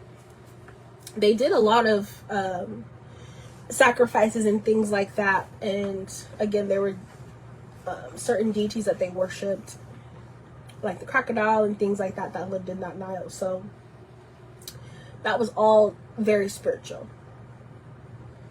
And so there are impacts on a nation generationally when that happens, when the boys are discarded and the girl babies are spared. So had this been done, now they did do it, right? But by chapter 2, this is when we get into the birth of Moses. But it would change the dynamics of the household, right? Because then there would no longer be men, right? There would only be women. And mind you, everything was based off of patriarchy. So the patriarch was always going to be a man. Now, yes, there would still be a man in the household, but if they're throwing away all the boys, then that means there's only leaving a household of women. So then what is there left? There's what lineage, what power is being transferred to the next generation if there's no other male, there's no male child. So there's lasting impacts that aren't felt in the present. And so one example that made me think about this is, I believe it was like China. It was one of those Asian countries, right, where back in the day they had a one-child decree. And Now theirs was kind of reversed, and I think in some Asian countries it was different. But I remember one of them that they would kill and abandon all the girl babies and only keep the sons. And for some of them, they had just like a one child rule in general. So say if your firstborn was a girl, and you didn't have a child till like years later or something like that, you'd have to get rid of that second child. So say if you had two girls, you had to get rid of one, right? And you were only allowed to keep one child. And so that kind of stuff has a lasting impact that's not usually felt in the present. Now, yes, there's sadness, there's grief, there's all those things that are felt in the present, but generationally, that aspect is not really felt until like that generation dies off anyway, right? And so what this would also do for as a generational decree is weaken the infrastructure of the home and the family unit. You also think about military wise, administration. Now, as I say, like these Israelites, right? The children of Israel, there was a promise for them, right? There was a land for them, right? So the next chapter, in chapter 2, talks about how Moses was born. And so Moses was born to be the deliverer of them that were held in enslavement by Pharaoh in Egypt. And so there was a promise for them, a promised land that God had made for them, right? And so you think about like the men, you know, again, they had to be mighty men and women of valor. They had to be fighters, military, the administration and things like that happened. And also, again, like just the infrastructure of the household and the family unit. And so had when this generational decree went out of not it just being, yeah, you better throw away the Hebrew babies, when it was like, no, everybody. You know what I mean? That will have an impact on military administration, you know, because most of those men held those positions. And so when you're getting, like, with this being a specific generation, with you getting rid of a whole generation of male children, like, that will change the trajectory of a nation. That will change the trajectory and generationally, socially, like, there's so many intricate things that will change. And also putting it at a ratio of there being more women than men. And so, again, I'm going to touch on this a little bit, but Moses' mother ended up hiding him for 3 months because instead of killing him, she preserved his life and then placed him in the Nile. So technically she did as Pharaoh asked and decreed, but not specifically. So she also had a level of civil obedience and moral courage that the midwives had too, where she didn't follow the decree like she said, because she didn't kill her son, she preserved his life, but she did place him in the Nile. She constructed a basket to ensure his safety and sent him in the reed to the bank through the Nile, where he ended up rising to deliver Egypt because he drifted into like where the Pharaoh's palace was, whatever, and his sister found him and they kept him. So in summary, the Pharaoh of this time in this specific story was trying to erase Israel as a strong nation and defer their promise by killing their strength and the deliverer.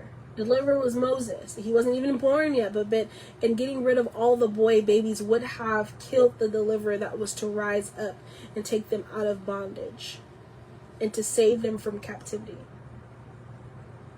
So God used that as a demonstration to show his mighty hand and show the hand that he had placed on Israel to bring forth the word that he placed on them. But Pharaoh was coming for that promise. He was coming for the strength because he knew their strength was a part of almost like the covenant, like their glory. And so we're going to kind of talk about what pharaohs are and how you can identify the pharaohs of the time. So I wanted to give you this backstory because it's really important for you to know why I say that Pharaoh is not a man. It's an institution. And the institution requires a man to occupy the seat of Pharaoh, meaning the authority, the rulership, the man that oversees, does all the things. However, it's an institution. So once that man dies, the institution doesn't die. The institution doesn't weaken. The infrastructure is still strong because it's not just Pharaoh. Again, he set people over. So when you think about an institution, there are people under Pharaoh ensuring that the daily dealings and things and the rulership of Pharaoh continues to go forth, whether Pharaoh's there or not, right? So it's an institution. It's also a system of oppression and slavery and enslavement. It is coming to steal your strength, your power, and your promise. And this in Exodus was a perfect example of what that is and why the system of Pharaoh was set up in that way. This is how you're going to connect it to the times and understanding the times, right? This is also, you know, because we're a business here, so I'm going to put in some like business terminology and things like that, because you can look at the political landscape, you can look at the business landscape, you can look at the way employment is right now and see and be able to identify some of these modalities and things that could kind of point you into like understanding, maybe I need to reassess who the pharaohs of the time are, what they're doing, what is their place of prominence, how are they prominent, what is making them prominent, what are assets, you know what I mean? And then also, where is the oppression, where is the enslavement, where is the slavery? Because where you will find a system or institution of Pharaoh, you will always find slavery, you will always find oppression. Okay. So the importance of this is first, when you think about Egypt, as we went through the history of Egypt, that the religion is always tied to governance. I know they say you should separate God and the state, God should not be in politics. I'm sorry to tell you, if God, the creator up above, is not in politics, is not in governance, I'm telling you there are other deities and lower G gods that are in the place of governance. The reason why Egypt and the system and institution of Pharaoh, again, was the way it was not because Pharaoh was this bright and mighty king and ruler.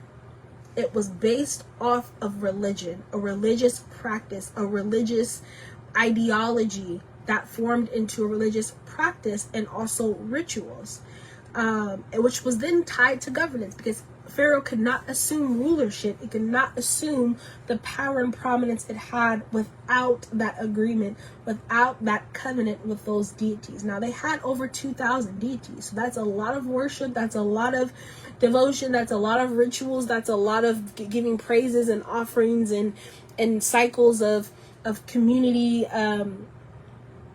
being a part of the worship and certain requirements. But that's why they had governance. That's why they had power. So religion is tied to governance. Who and what you worship and who and what people worship. When you think about people in politics now, think about, okay, who could they be worshiping? Like, who stands to benefit from the decisions that they're making? Who are they worshiping? Also, in knowing when people are being sacrificed. Now, it could look different, because I know a lot of people have their views on abortion, but I mean, abortion is killing of a fetus. It is still a human being. It is still a human sacrifice.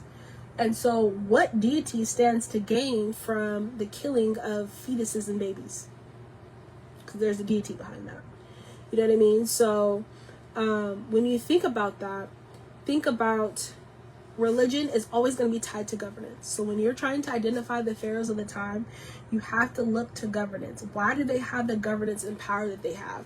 Okay, who do they serve? Now, it won't always be in plain sight. It won't always be. It might be things you have to read between the lines and things that they say. But that's who you should go to is okay, who do they serve? Because that will tell you what type of governance and why they have the governance that they have. Now, it will also tell you if they have or in a place of prominence and success. It will also tell you that, and also the indicators of that success and also failure. So when they start to fail, it will let you know this is not just a person, this is a country, a nation. It's so many aspects, because, you know, back in those times, in ancient Egyptian times, like, you could just, you know, it was a certain family, a certain dynasty, a certain family, so there's a certain lineage, and they all, like, they married their sisters and inbreded, and it was incestuous relationships, so it was all the same family, right? Where now it's a little bit more modernized, and so it's not just one nation, one family, right? It's multiple families, it's multiple nations, it's multiple countries. But know that governance is always tied to religion. In Egypt, they had a lot of religious practices. They had a lot of deities, a lot of deities and gods that they served and worshiped and gave rituals to that gave them the governance and power that they had. So when you think about trying to identify the pharaohs of this time, you have to think about governance in a way of like, who do these people serve? Who stands to gain from what they're doing, and who do they serve?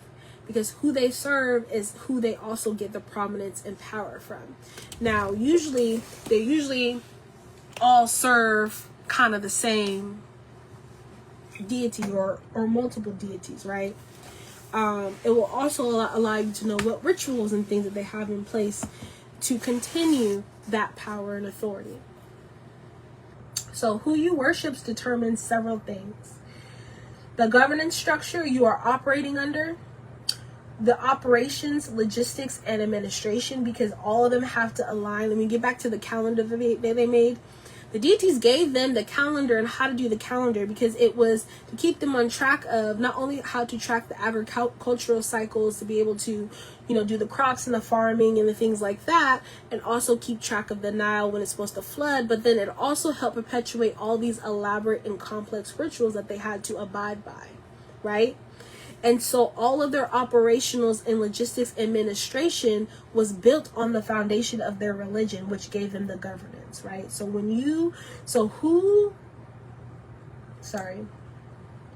you worship determines the governance structure you are operating under. It also determines your operations, your logistics, and your administration. It also determines who will rise to power and also who can rise to power. So I don't know if you saw, I think it was a story a while ago. It was saying this fifth grader or something like that. She had did a project or whatever on the presidents, and she had mapped out that all the presidents were related. We're all kin, and they were all related to a certain king. I forgot what his name was.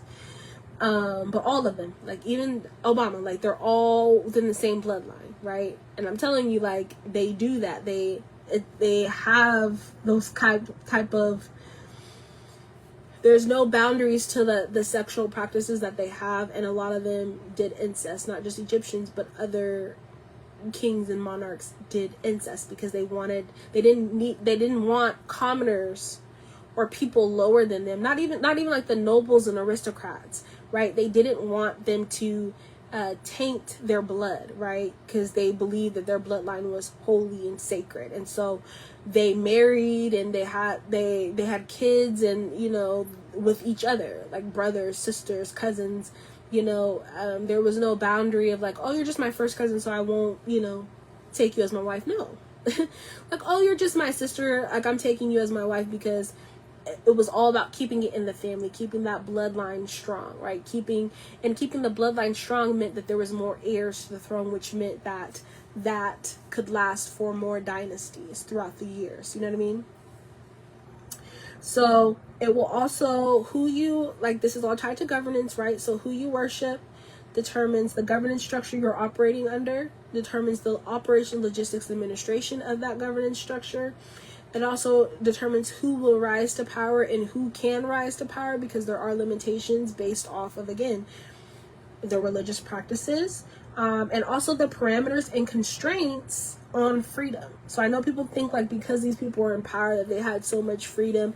I think it was more of a false freedom, or a false sense of freedom, that he was Pharaoh was this big ruler.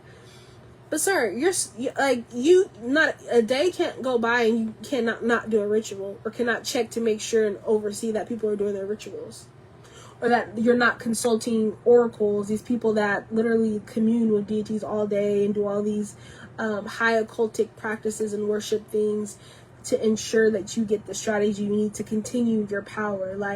So that's just you waking up and getting to a point where it's you cannot not never work to have money.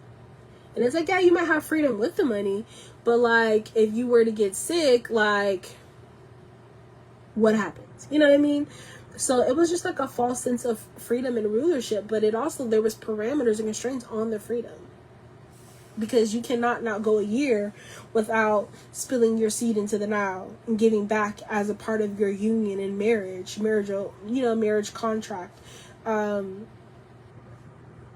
It had parameters around that. I think also another thing to think about in terms of modernized, because I do want to kind of bring it to the modern world, to give more context, is I know like when all these like social issues happen and everyone's like, why isn't my favorite actor or why isn't my favorite celebrity speaking on these issues, and they're like, let's cancel them, we're calling you to speak, if you don't speak I'm not gonna. And it's like, y'all love them so much, but you have not stopped to consider who their money is tied to.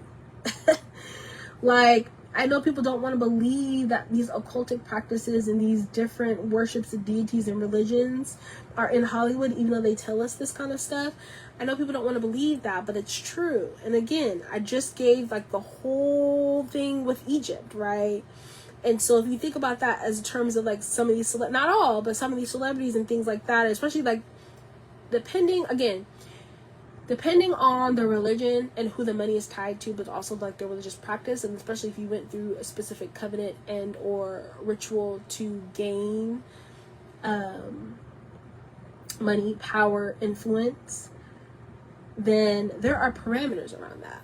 You know what I mean? So, you know, when you think about some of these people, especially in high places, there's parameters around their money. So no, they can't speak out on certain social issues. No, they can't give their money to things and causes that you really love and believe that they should, because their money is tied to something. Their money is tied to a specific covenant. Their money is tied to specific rituals and things that they have done that goes against the parameters and boundaries set within the confines of that covenant. So you have to really think at it from a religious point. I know that there's a lot of people who don't believe in religion or who have other spiritual beliefs and practices, but if you don't look at it from this point of view, you'll never really to be able to understand the pharaohs of the time, or you'll think you're identifying pharaohs of the time and you'll be completely off because you're not thinking about the spiritual aspect of it, about the governance, about this high prominence level of systemic structure and systemic influence and power. It's just on another level. And so you have to think about it that the religion is always going to be tied to governance. Somebody's worshiping something. So you might not believe in it, but it doesn't mean that somebody's not worshiping something. And so, yeah. Also, you have to understand that who is in power and what's in power. So again, Pharaoh is an institution. The seat of Pharaoh is just a rulership position, right? It needs a man, it needs a body to occupy, right? Because it's a spiritual thing. It was all made in the spiritual realm, right? It just needed a human body to give agreement. It also needed lineage, so it needed a bloodline to continue to perpetuate the institution, right? But it's a system. So when you think about even presidents and corporations, you don't look at just the millionaires and billionaires that are in power. You have to think about what also is in power because these people are in power. You know, so once you've gone through the other steps of identifying all these other things, you have to look at, okay, if this is what's going on, or these are some of the characteristics, and you're trying to identify if this is a system of Pharaoh or not, think about, okay, yes, who's in power? So who's sitting in that rulership seat? And because they're sitting in that rulership seat, what else is in power because they are in power? So if we were to take ancient Egypt and make it modernized to where there was a pharaoh that rose up in power, right? It's like, okay, if there was a modern Egyptian like Pharaoh that came on the scene and rose up in power, now with all the information I gave you about the rituals and the things that and the practices that they had and the deities that they worship, don't just think about, oh, this specific man named Pharaoh's in power. Think about what's in power with him, because that is guiding the governance, that is giving the position, that is giving the abundance, that is giving the rise to power, that is also giving the parameters and the constraints, that is giving the orders on where money should be spent and where it shouldn't, that is giving the orders on what powers and systems of oppression should be formed and created and dispersed onto the people. You know what I mean? So don't just think about who's in power, think about what's in power because that person's in power. So you have to think about the high level systems. A lot of these teachings are going behind the scenes of a lot of things, but a lot of this stuff is like very high level. So you can't just think of like what you're seeing in front of your face. Take what you're seeing in front of your face. Now then go behind and then go up, because that's how it goes. It starts up and then it comes down. So what we see on the news, what we see on social media and stuff like that is stuff that has happened already at a high level, a high decision, like boardrooms and things that we aren't privy to. And we're just getting the overflow of what has already taken place. And so you have to think more on the high systems. Also think about the understanding who's in power and what's in power, because that person's in power is physically. So what are the attributes? What are the character of the person? Excuse me.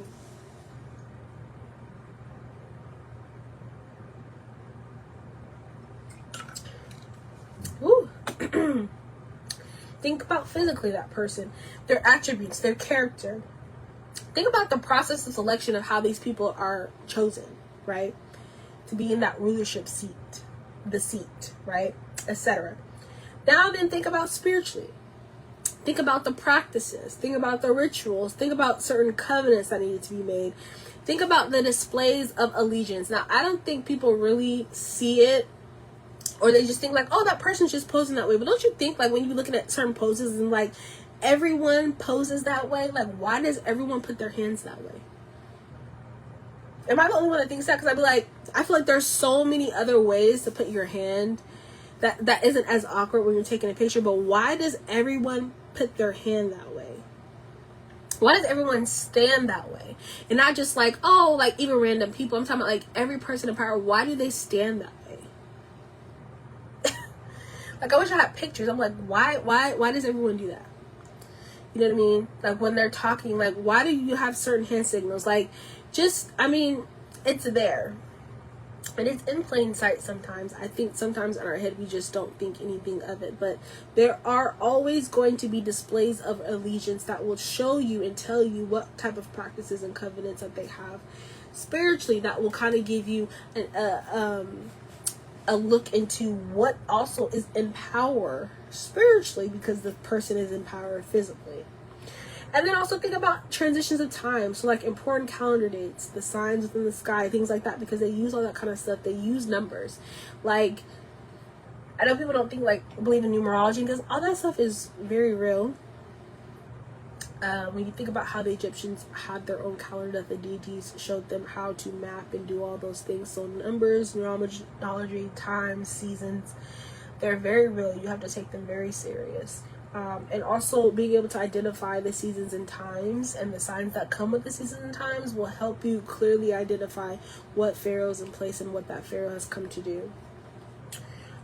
Also knowing that Pharaoh is a system. It's a system, which means that it never dies. It never dies. It always just duplicates itself. So it's an institutional structure that originates from a spiritual place, but has a public representation that's in a physical manner, which means a man or woman. No. So inspiration. So if you think about it, that Pharaoh, that kingdom, that dynasty, more so say, is an inspiration for many other civilizations. Like many civilizations took, you know, all of the inventions and things and all the wonders, right? All the great things that people talk about when they talk about ancient Egypt. And even in modern times, they praise for their innovations and success and things like that. But all that stuff was guided by spiritual practices.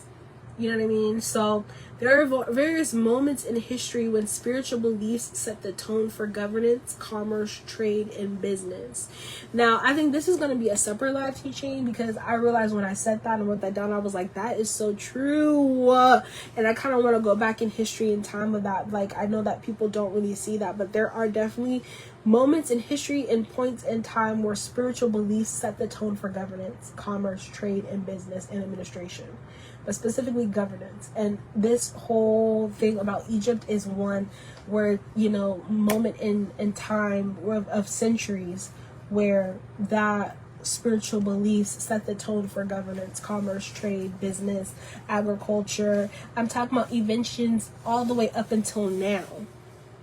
Like, you know what I'm saying? Like, now, like, if you think about it, they were doing all this stuff in 2686 BC, 1550 BC, and like, we are still pulling from those inventions and all that stuff like that today in 2025. You know what I mean? People are still researching. I mean, they're still digging over there, trying to uncover so many of the things that they did in those times. So there is still a connection even today.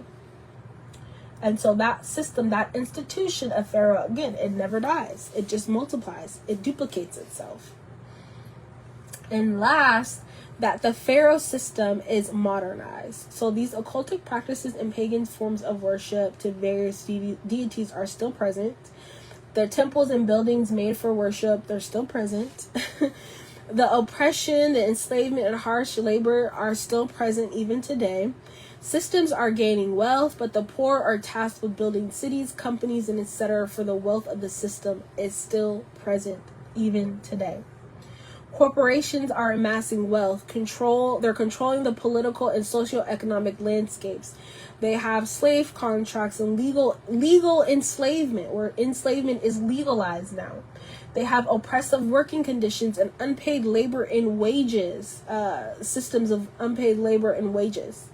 Even today, no one is benefiting besides the corporations and politicians, especially those that are lobbying. Even today, foreign land and also locally, there is overtime, laborious demands, and shrewd workforce and hiring standards, aka taskmasters, even today. So I'm showing you now that even the system, the institution, like all the things that I talked about in the Pharaoh, how it's an institution, how it's a system, it is still perpetuated even today, and it is modernized. So we are looking at a modernized system of Pharaoh, right? We don't have horses and chariots and things out of need and necessity. We have it out of stature and, because they want to, or unless they own a farm. But like, none of that stuff is out of need and necessity now, right? So all that kind of stuff, where it was out of need and necessity for them, we don't have, it's different. It looks more modernized. But when you think about oppression, when you think about the children of Israel, how they had such hard labor, such hard work, how their taskmasters, even Pharaoh and all of Egypt, was so rude, like made sure their lives were miserable. I'm pretty sure, even with me saying this, you can think about your experience in your life where you've had employers and had worked for companies or been in organizations where they've made your life hard, you know what I mean? Where even those that are highly gifted, that all they wanted was to take from you, but they never poured back into you. Those are systems of Pharaoh. Those are, that is the system of Pharaoh. That is the institution of Pharaoh. It is more modernized, but it is still the institution of Pharaoh. It's the system. Even though I'm pretty sure you've worked, I could tell you how many jobs I've worked where, yes, very oppressive. I mean, it was like you couldn't even sneeze, bruh. Like, you couldn't even sneeze. I mean, how dare you want to go on vacation? I mean, I know people now that have not used their vacation. And matter of fact, I'm pretty sure there's some people on your job that once I say this, you'd be like, oh, I know so-and-so. Where it's like a badge of honor that they have not gone on vacation and never used their vacation time. Baby, you are under a system of Pharaoh. You are under an institution of Pharaoh. You are under oppression. You are enslaved. You not taking vacation time and you having all this vacation time built up is not a badge of honor. It's not a goodwill. That is, yeah, you're a good slave. You know what I mean? Like, system of Pharaoh. Overtime to have to try to make ends meet. I know there's DoorDash and stuff. They're talking about convenience and things like that. It's another form of the system of Pharaoh. It keeps you oppressed. It keeps you having to do it to make money, because other parts of the economy, you're not allowed to make money. So, yes, you could say in one area that'd be great, but actually no. The system of Pharaoh could also have different labors and different laborious things that kind of work against each other, but then work together. Like, to you, it's working against each other, but really it's working together to keep you bound. So it's like, yeah, our economy, yeah, you have this gig economy now that's arisen, right? System of Pharaoh. Because you think, oh, well, I can make all this extra money and I can do DoorDash and do these things and drive and things like that. Yeah, but you're having to work, if not the same hours that you'd have to work at a regular 9 to 5. You might have this false sense of freedom with your time, but you're still devoting your time and having to work hard for money because you couldn't make the amount of money you wanted to make in a certain area. It's still the system of Pharaoh. There's certain systems of Pharaohs and certain cultures of Pharaoh, which I would get to the other systems of Pharaoh, depending on what the purpose is. So for this system of Pharaoh, it was trying to take the promise, the strength, and their power. But there are other pharaohs that I have examples of the system and institution of Pharaoh also within the Bible, and cross-referencing it with history and context, that also had different things that they were trying to take and acquire, right? So there are different attributes and characteristics of the system of Pharaoh that will look different, but all of it doesn't really matter if there's different forms of the system of Pharaoh within a country or within a city.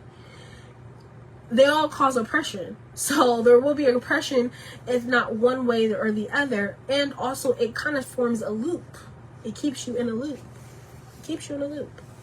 So that you never get out. So that you never make ends meet. So that you're all like, so that it's continually taking from you. And then also you're like, oh, I'm making all this money. Okay, but what about your health? Your health is deteriorating. You don't have enough for health care. You know what I mean? That's a system of Pharaoh. It's all a system of Pharaoh.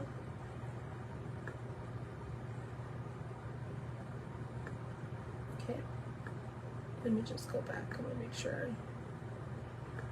That's what I said. So it never ends. It never ends. Excuse me. Just. Oh. I'm moving things around. Okay. So we are almost done here.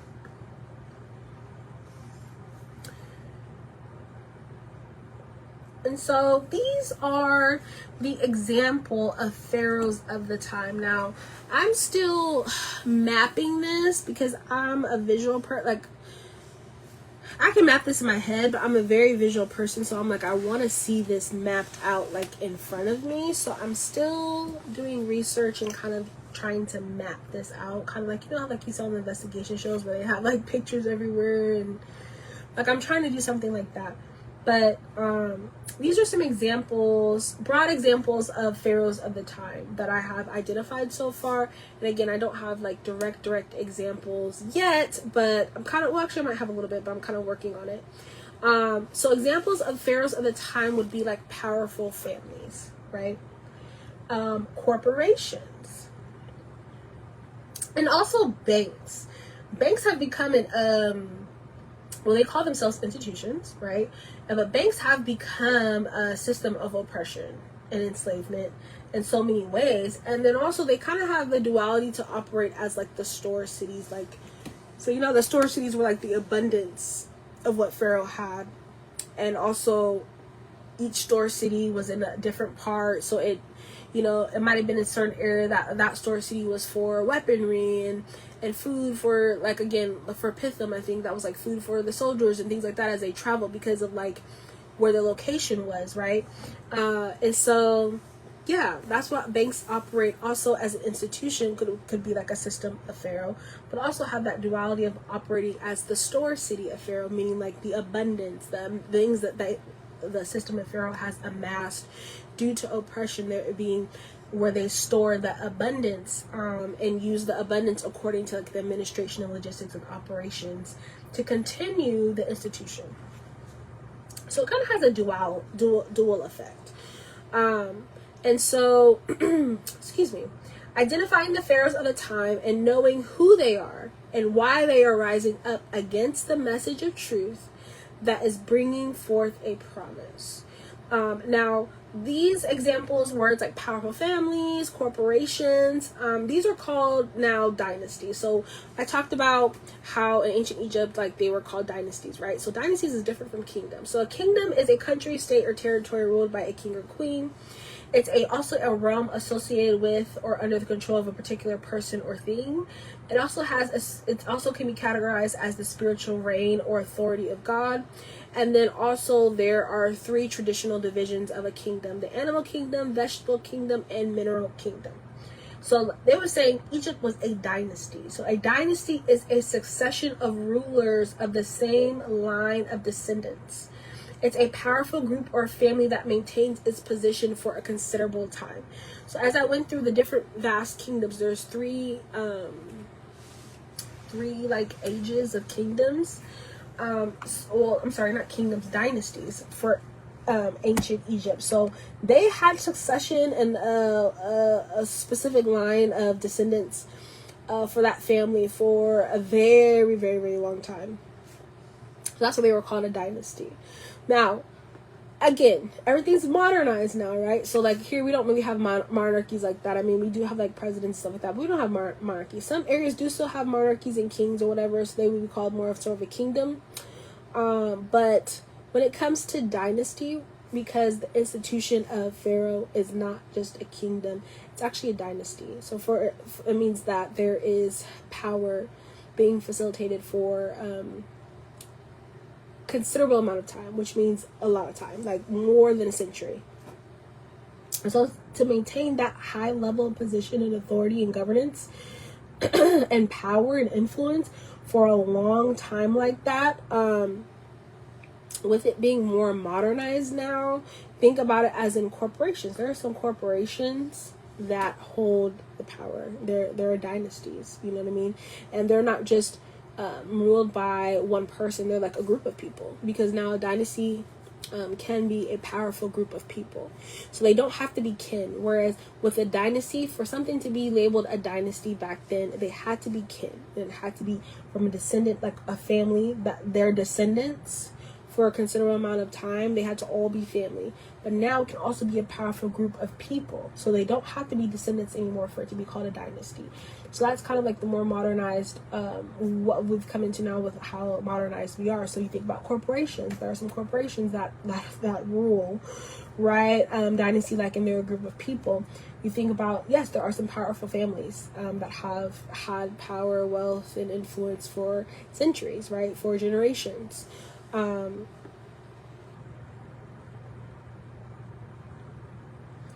yeah, Egypt was a dynasty, but it started as a kingdom. So then with the expansion and growth, the kingdom became a dynasty. And for them, it was a series of rulers from the same family lineage that ruled Egypt. And incest kept their sacred bloodline and also brought stability in governance and the development of their civilization. So that was their culture, their religion, and societal norms. And also with Pharaoh, the rulership, the seat of Pharaoh being the highest political influence and also the centralized authority. He implemented laws and appointed officials and oversaw the administration of the full dynasty. So the seat of Pharaoh, the seat of that rulership, was the highest political influence for that lineage and descendants to have. But now, as I said, like, everything looks different. So rulership looks different now. It's more modernized. So dynasties now have grown to be groups of people, as I mentioned before, and also families that rule over a state, a city. These are also people who have high political power. So you can't just look at the candidates and the process, but also looking behind the candidates. And so with this more modernized way, you can't just look at the candidates or people that are appointed. You kind of have to look behind. And these are the things that you should look for. Well, this is one of the things that you should look for. So you should look for the ones who fund them. So mind you, when I talked about like the process, the physical process and spiritual, another part of that physical process is looking at who funds, like you want to look at political, right? Okay, who's funding them? I say this in all my lives, follow the money. If you follow the money, you will know the agenda. If you know the agenda, you will understand what is going on, but you need to follow the money. The money will tell you everything you need to know. And so, yes, you want to look at political candidates as, again, I wouldn't necessarily look at them as Pharaoh, because it's an institution, it's a system, and so it's bigger than just the ruler seat, and the rulership and the responsibility and authority of that rulership. I would look at who funds it, who is running the institution. That's who you need to look at. Also, who and what is dominating across industries for long periods of time, where they have amassed just an accumulation of wealth. You need to look at that. Those will be your more modernized dynasties, and also more than likely they have set up institutions of pharaohs within that dynasty. So these are some of the names that I came up with based off of research and some things that I've saw. I wouldn't necessarily say for some of them dynasty yet. However, I would say that they are in operation with other dynasties that facilitate the system and institution of Pharaoh, and so they're kind of in cahoots with it, so that's why I put their name on the list. But like Bill Gates to me is a dynasty. He's had money since forever. And he's also dominated across industries, not just tech. He's in farming and agriculture. He was like one of the people with the vaccines and stuff. So, there's a lot of industries he's dominating, and also dominating quietly, right? Because most people aren't paying attention. And so, and also for long periods of time. And so that's, to me, a dynasty. I won't kind of get into the system of Pharaoh that's at place with that, because I feel like that's a whole other like deep dive that I need to do. But that's something to look at.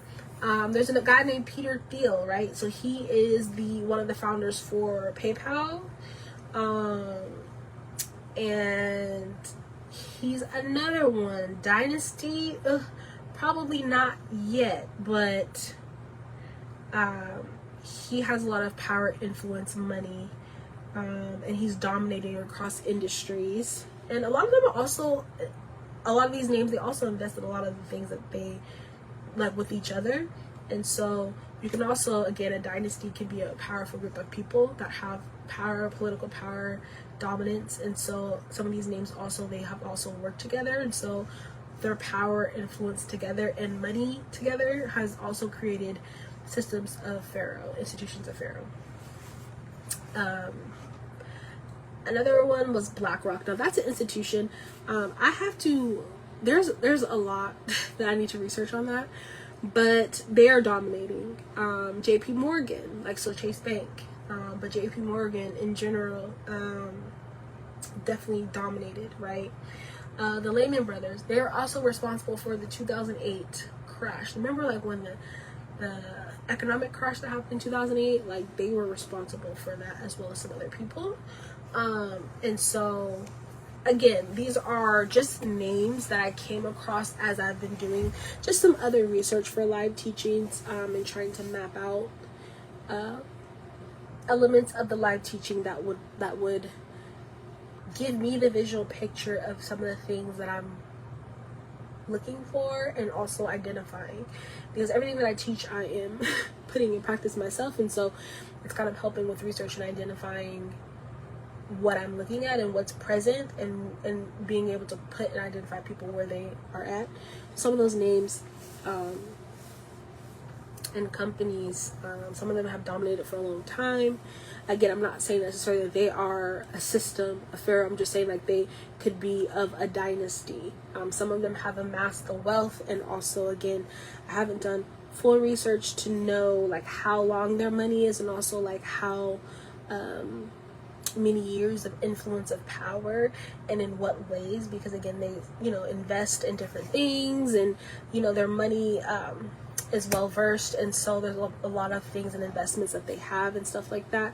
But when you look at dynasties and things like that, look towards like those kind of people. They've also given in terms of politics and things like that to different campaigns and presidential candidates, and so just looking behind, right? The high level things, but looking behind.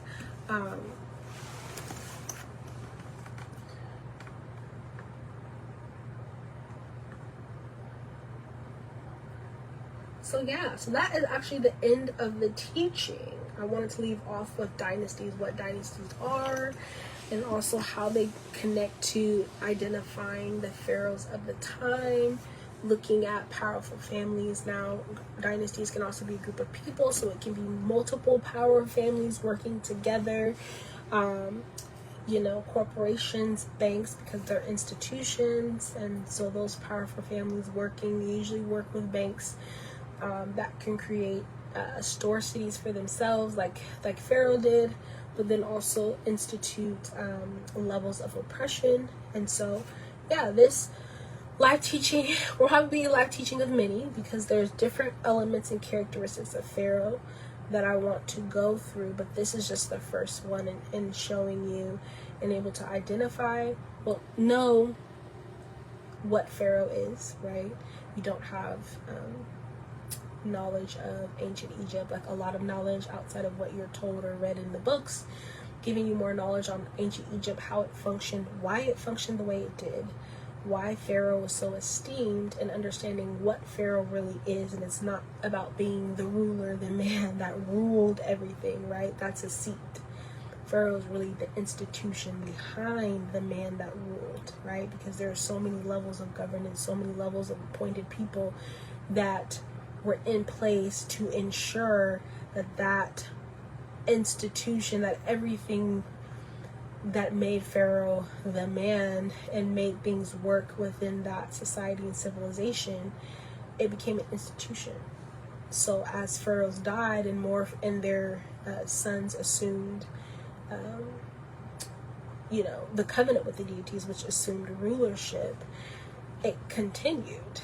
The dynasty, which is already being in rulership and having power and influence and wealth at a level for a considerable amount of time, for centuries and centuries and centuries,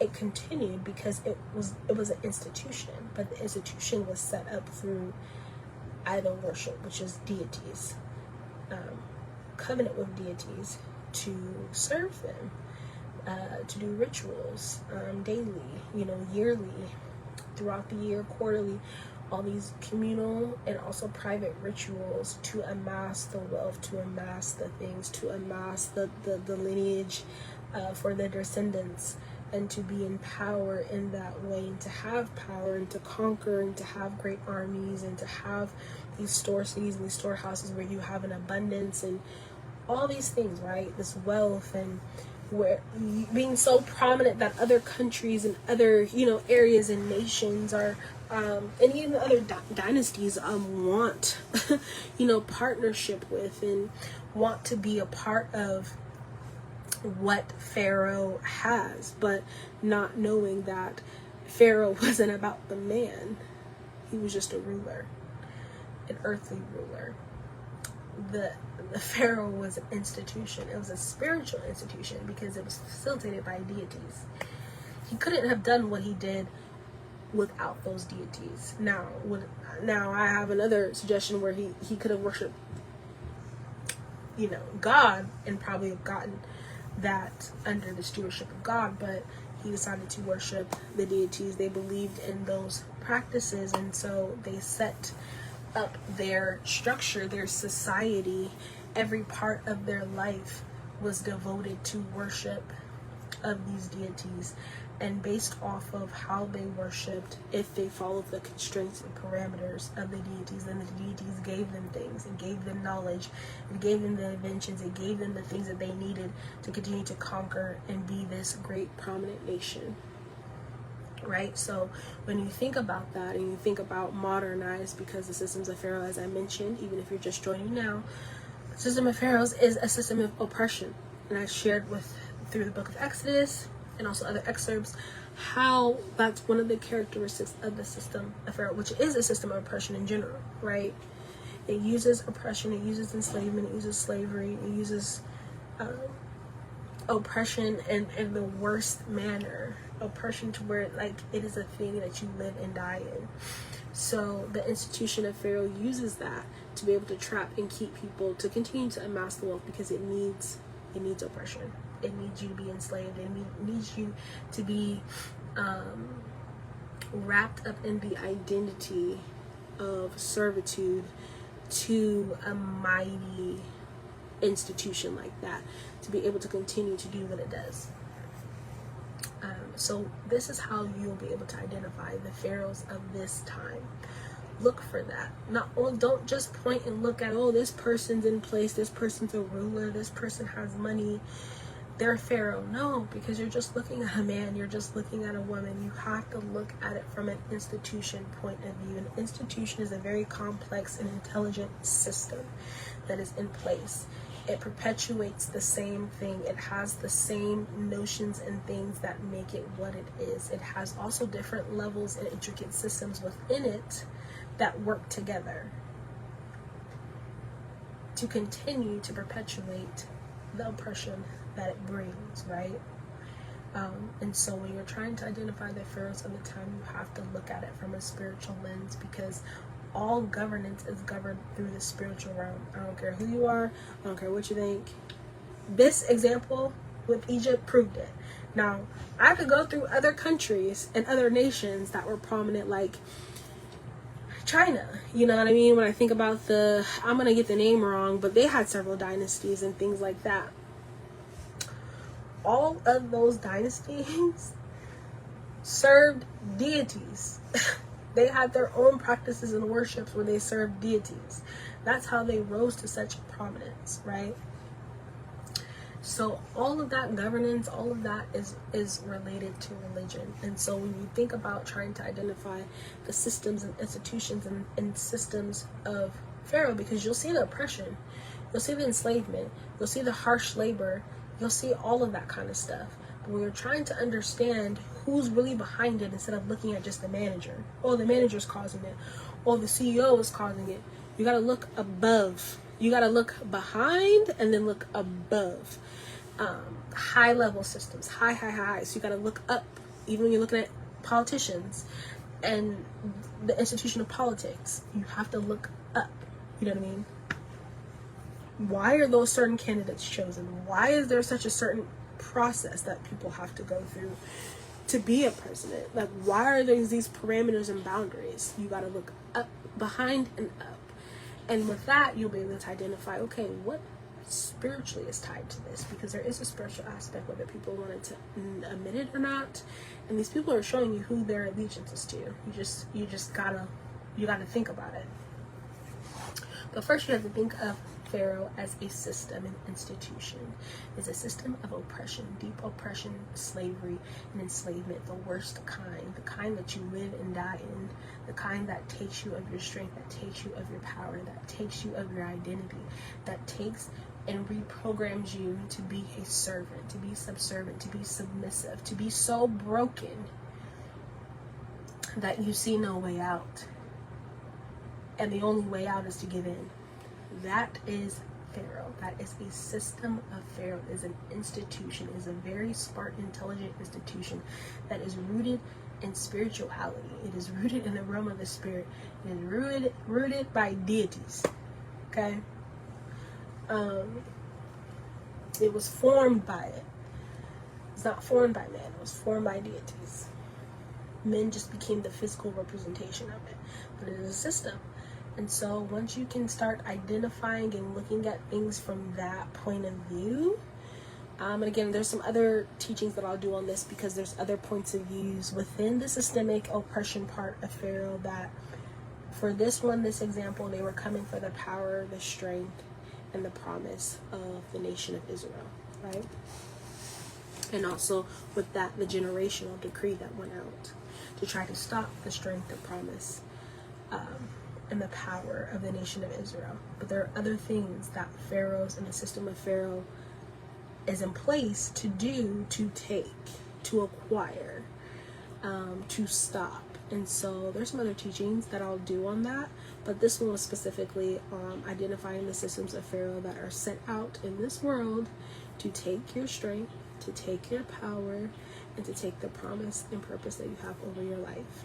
And so thank you for joining me. I don't know when the next live teaching would be. I'm trying to do it bi-weekly. But again, it just depends on the research and then also just the time and consecration, because there's a level of responsibility that I have in ensuring that all of what I teach is accurate. And it's not by opinion. It's all based on what I'm given. And so, yeah. But you have, I believe I have like 8 to 10, I'll just say 8 to 10 live teachings on this channel that you can watch. You can also watch my YouTube channel, Nikesha Cavill. You can type that in and watch those live teachings there as well, or you can just scroll down or go to the lives tab on this Facebook page and watch it from there. But yeah, there's several live teachings, but the purpose of these live teachings is to really uncover the truth, right? So think about today, tomorrow, throughout the month, the systems, the institutions of Pharaoh that are put in place to steal your strength, that are put in place to steal your power, your promise, that are put in place to really mask and hide and smite the truth. So the truth is not being revealed, so the truth is not going forth, so people aren't receiving the truth and the promise of their lives, right? That will give them the strength and the rigor and fortitude to keep going. And yeah, there's other videos on this channel. The purpose of these live teachings is really to bring light to the deception and manipulation that is within this world. Of course, it's always going to be through a business lens, because I'm a business owner, two-time business owner. So and my niche, my sweet spot is research and systems. So uncovering systems. And with my consulting firm, I do a lot of systems work that kind of ties into this fashion brand. And so with the systems work, I just see a lot of things. And so, yeah, I think based off what I see and what I know, what the Holy Spirit gives me, it's like I need to tell you what these systems are really about so that you can understand. I think also because the way these systems are so manipulative and deceptive, that you are making decisions based off things where you think that you are making informed decisions, but you're really not making informed decisions. You're making decisions based off of information that has been withheld from you in order for you to make choices rooted in deception. And so that's what these live teachings are, is to uncover that so that you are able to make able to assess the things that you hear, think about it, ponder upon it, and then make decisions about your life from a decisive in full standpoint, because now you have all the information, you have the truth, so now you're able to make the type of decision that you need to make. It's also, when it comes to fashion, when it comes to systems, when it comes to business, when it comes to just your everyday life, there are so many things that encompass slavery, that encompass enslavement, that encompasses someone being bound, someone being taken advantage of. And so this is also to bring light to the things within our society that have been modernized and labeled as a norm for us to ignore. But if we are allowing other people in other countries to be enslaved, it is only a matter of time when that slavery has reached us. Also, it's already reached us. It just doesn't look like what it looks like in other countries. But there will soon come a day when that slavery will look like the same here as it is in another country. And so there's ways to stop that. And so also these live teachings is to enact that moral courage that I talked about in the live teaching with the midwife, right? Or like Moses' mom, who went against orders, who preserved her child's life, who didn't kill him, and he ended up being raised as a deliverer for his nation. The midwives that had that civil disobedience and went against the laws and decrees and the norms of what was the norm, and it became a decree and a commandment within Egypt. And was like, no, I'm not going to do that. I'm not going to kill the babies. We're not going to kill the boy babies. We're not throwing them into the Nile. We're not doing that. So it's also to to strike a chord and have that arise in people, to be of moral courage, have some civil disobedience, you know what I mean, and really stand for the things that are right. I'm coming for everything that is through every lens of justice for everyone, because injustice, oppressive systems is not the way to go. Once you allow it in, and I think I had a live teaching that talked about this, for dupes, once you allow dupe culture, which is counterfeit, it's a legal loophole to be able to sell counterfeit products because you change 5 to 15 to 20% of the product. Once you allow that loophole, you're allowing in destruction. So you can't just allow and say, "Oh, destruction, I'm gonna give you just a little piece of the cake." The whole cake gonna be a cake of death. You know what I mean? So yeah, so that's it. That's a live teaching. Thank you for tuning in. Even if it's your first time watching it or you're catching it on the replay, thank you for supporting. Like, comment. I would love to hear your comments. I love feedback. All comments are welcomed. I love the healthy dialogue. Yeah, and I will see you in the next live teaching. Bye.